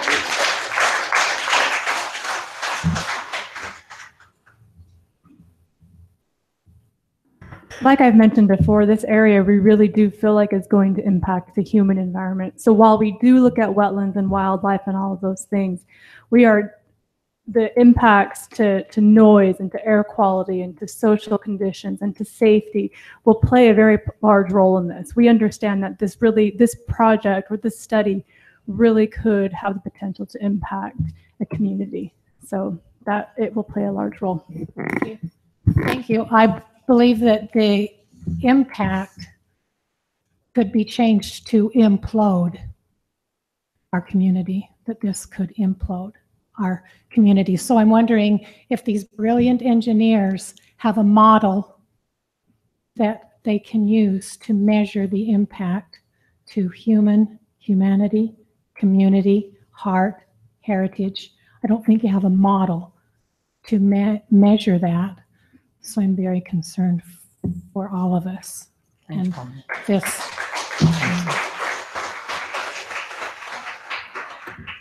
Thanks, Bonnie, for asking one of my questions. My name is Cheryl Covine, and I live up here on Main Street. And I just, I'm glad you guys finally got to sit down. I was watching you stand thinking, oh my gosh. So thank you for sitting down. Made me feel better. I wondered, I had a question about, will the community coordination team that you said it would probably meet quarterly, will those meetings be open to the public, not just to the people who are on the team? I would invite you to go because I think that would be important to see and hear and what's going on. I think our intent, Cheryl, with the team would be to have them be able to disseminate that out to you.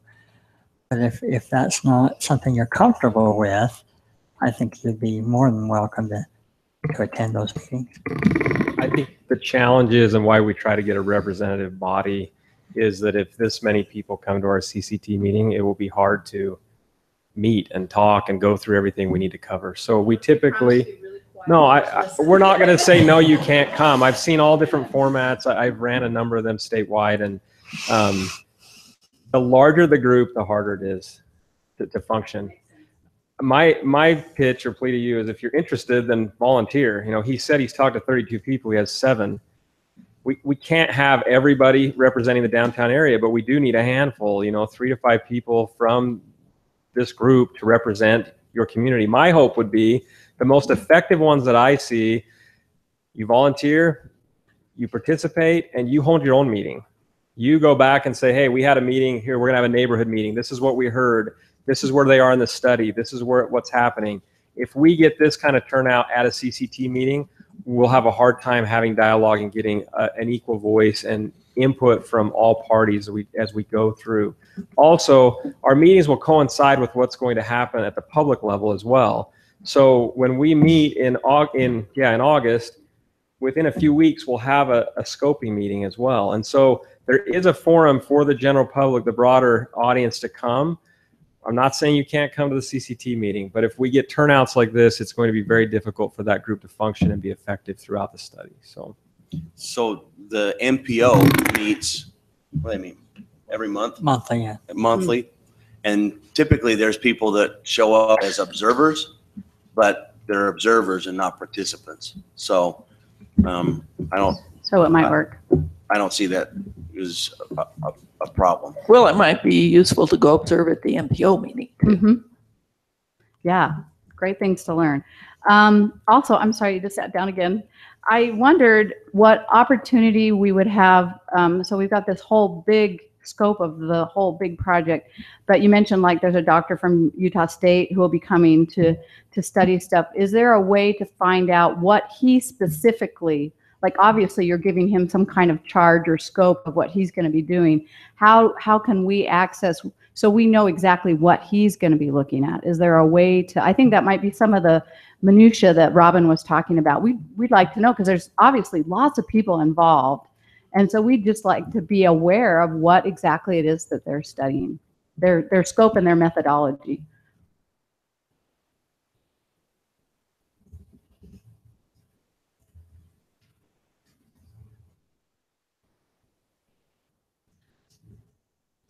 Put you in a bad spot.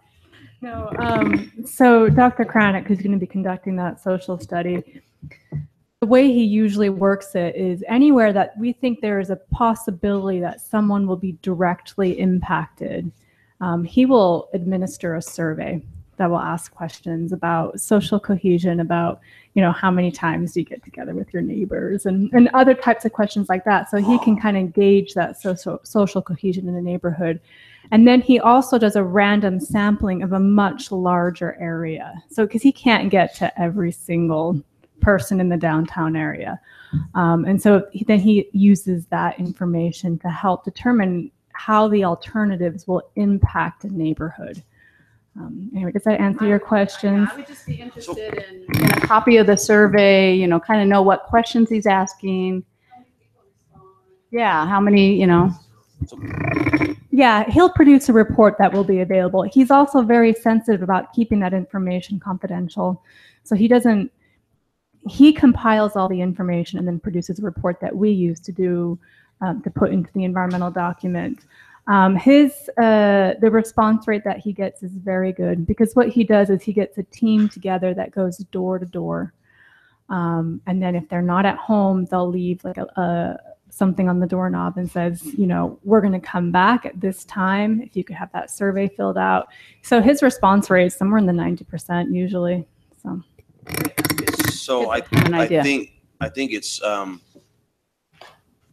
probably important to say that while there's going to be many different people focusing on different tasks as part of the environmental assessment, they're going to try and channel all the conversation or the feedback through one point, so that it can be disseminated to the correct areas. They don't want to have 40 people get 40 email blasts, on a regular basis, because it slows things down. They want to have one person that's doing the question and answer for the most part, and they'll find the information out or from the different parties that are involved.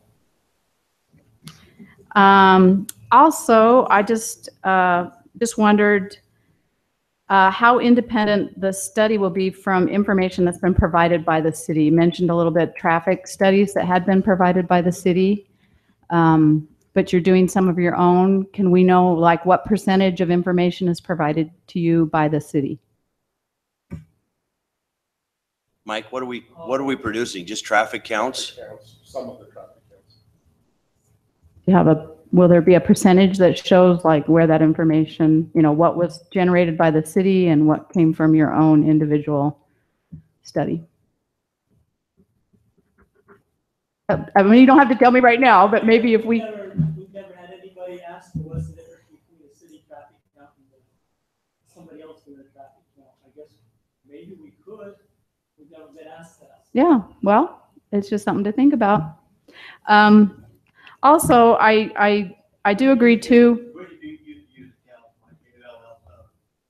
Out there clicking. Is the methodology the same? We have two counters that you see the streets across the road. We go out and we do it every single year. We go out and count all our intersections, and so we can follow where our traffic's going. And then the MPO has a model that they put all the traffic counts into. Yeah, I was going to just mention that primarily the city is tasked to do traffic counts for their own city. If it's an issue of trust, then certainly we've been doing them for years and years and years, and you can see if something is kind of an outlier or something would cause you some concern. I think that's probably a fair way to say it. And I'm not suggesting that I don't trust. I just think it will make people feel better if we just know everything, regardless of the outcome.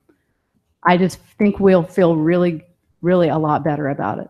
So that was just a point. But I think it's fair to say that I think, what data we have will provide. I think that's a fair assessment to make. Yeah. So, yes, go ahead. Why are we sharing data? Why are we getting data from the city? Because we do those counts.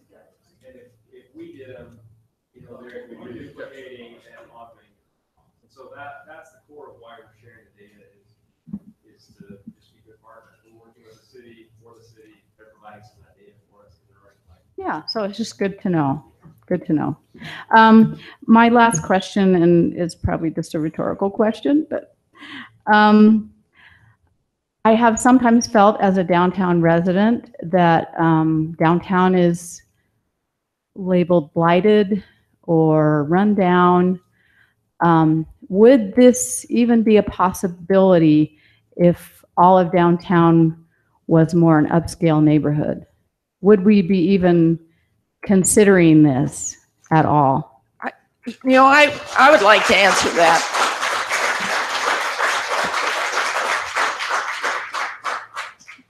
I think you're making an assumption about how we feel about the downtown that's not true.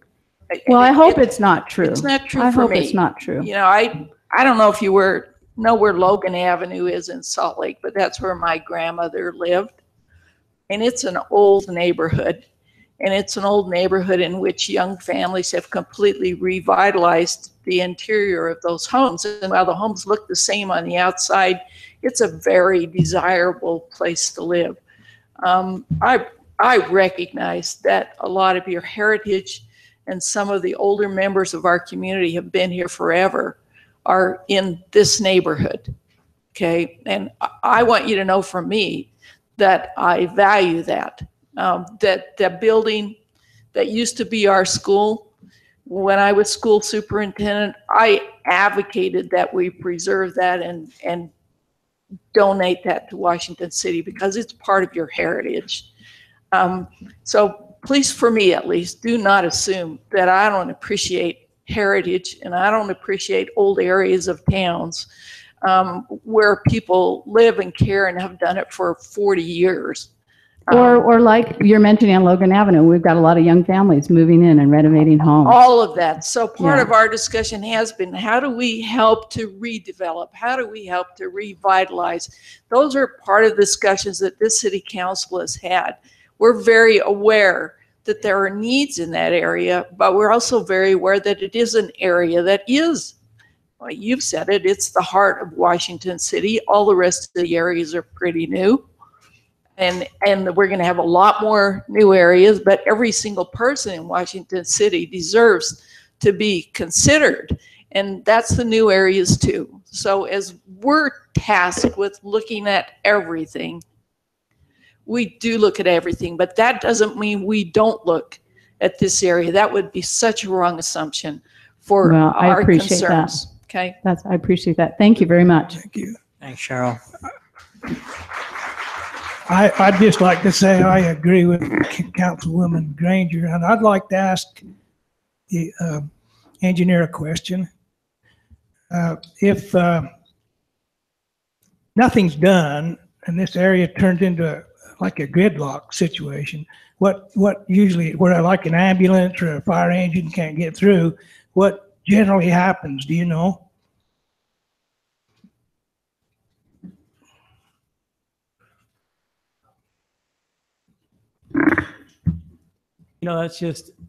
That's one of the impacts of the no build that we need to demonstrate you through this process. Is there impacts if we do stuff, there are impacts if we don't do stuff. So presenting both sides of that information is critical to our entire study, is taking all of our experience and tools and do you know of any areas that have like turned into like gridlock and then something drastic has to be done? Yeah, I mean, that's just the problem of our culture with cars is as development happens, the more urbanized an area gets, it gets to a point of gridlock and usually at that point, then they start looking at transit alternatives or, bigger transportation projects or transit or, as things urbanize, then there's just different tools that are applied to try to get people from point A to point B. Thank you. Mayor, two of you live downtown, right? Yeah. No, in listening to this, one of my concerns is I hear much in our council saying that we need to look to the future. We need to look to the future. We need to consider. And I'm concerned that this is the first open forum we've had where the citizens are secondary to this forum. The citizens that came here today were invited by citizens. This has been the hardest, and Mayor has brought up this is something that can be fixed hopefully in the future. The reason why a lot of these people are here is because we were digging around trying to find when this was noticed out and stuff. So that's a concern that I have. Moving forward, we're now shrinking from ability where you know the people that are in this audience to a bunch of people that are going to get common questions and crunch them down. And say, okay, we didn't like that question. That one's outside. That's an extraneous variable. Great. It looks like 90 people asked this question, but there's someone saying, hey, my home's going away. Wait, that's just not something we want to answer right now. My concern is this. Look, we're going from, we want to be talking about data and vision and heritage, and you're talking about negligence and saying it would be negligent to not consider data. How many people here are here saying it would be negligent to say, hey, just because it'd be easier to take a road right here and lose our heritage, we should do that because the data says that would alleviate traffic. I don't think that that is the data that we're looking for to you guys as representatives or to Horrocks to find. I mean, to make this a comparable situation, I have a home and a neighbor, just like we have St. George and Washington City. I come in, my mom built the home, my dad built the home, I move into their home, my kids move in, there's not enough room for my kids, grandma gets out. That's the best way to fix it. I feel like we're doing so many things that are making to our heritage as secondary. You know, and there's so many things that if we lose our heritage, you can't build that back. And when people are asking them, if we're saying, okay, there's a desert tortoise, don't build here. Okay, there's a geographical feature, don't build here. But if you have 15 citizens and all of a sudden you're going to change the traffic from just commercial, you're going to change it from residential traffic to really, if you look at our big vision, where we want to take Main Street down into our industrial park, we're going to shift it from normal residential traffic to increasing. Our traffic is going to be a lot more commercial, bigger trucks and stuff like that. I mean, we're changing the idea of Washington County School District comes in and even jokes about you moving to a portable. I hope that doesn't happen.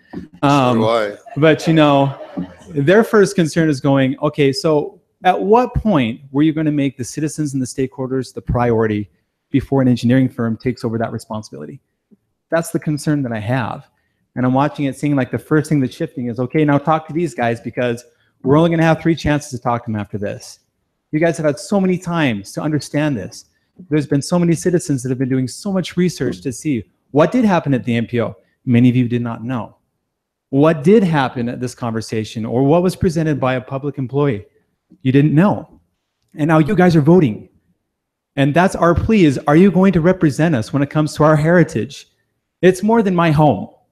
It's more than where I live because this whole process affects every citizen. It feels like so much of this process is established before you went citizens. What do you want? Do you want us to consider downtown being completely, it's beyond revitalizing. It's destroying, it's removing, and it's taking all these people that have invested lives and their whole entire quality of life and putting it secondary to data. And I don't think that's fair to our citizens. I don't think it's fair that you say, okay, Horrocks, and that's the question. Have you ever designed a freeway off-ramp that goes into a residential area as Horrocks? Whoever in Horrocks wants to speak up, has in a residential area ever had an off-ramp into it? I don't know any on I-15. We've talked to UDOT, we've talked to other people. Is there one that exists? Or has ever existed? But if it did exist, more than likely what happened from the people we've talked to, UDOT, it turns into commercial. Now, we don't have that on the zoning. They can't complicate the zoning. They can't say, okay, we recommend the zoning to change. That's not their job. That's yours. We know it's without a question that people are going to lose their property value. We know without question it's not going to make a walkable community, and that's in our general plan. We want a walkable community. We want heritage. And we know that if you do this, those things are going to become secondary because cars got to move. As soon as you put cars down there, all these things become secondary. Our public safety, function of our school, identity of our heritage, value of these properties, and none of those things have been really addressed. We start saying, okay, regionally. We'll look regionally, and then we're not looking regionally. And then we're looking regionally, and then we're not.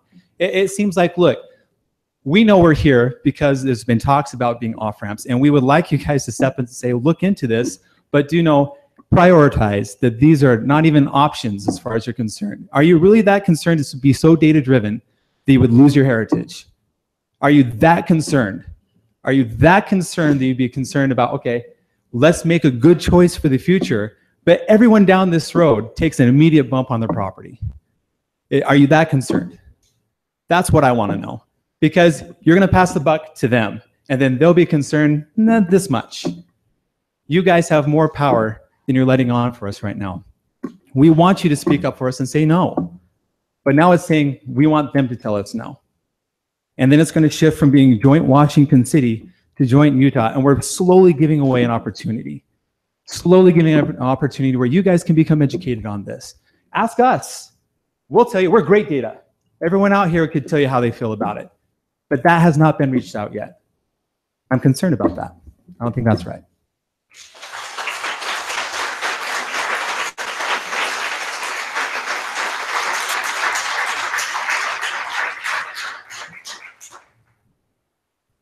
Outstanding comments. Thank you.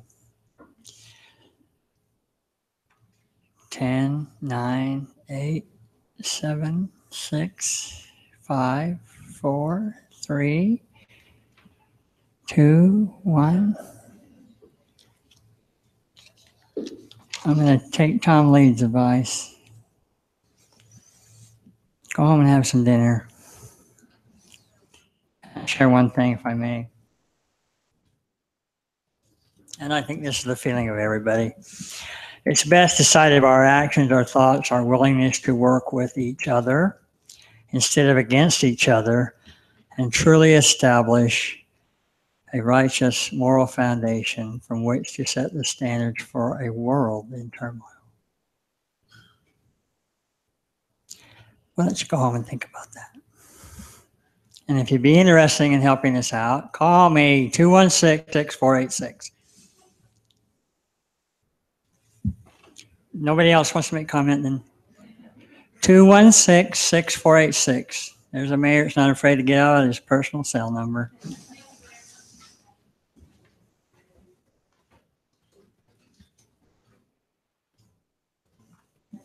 Okay, we'll move on. Item 4, discussion and review of opportunity to move forward with a PUD zoning on Nyson property, Washington Fields Road, 2000 South. What about the medical school? Did they ever show up? Hey, I don't think so. But it's 11 o'clock, isn't it, on Thursday? Yeah, coming up. I think it's 11.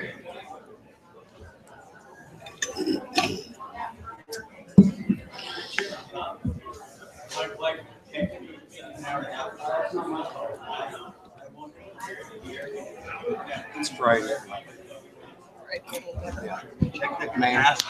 Let's take a 5-minute break. The hot weather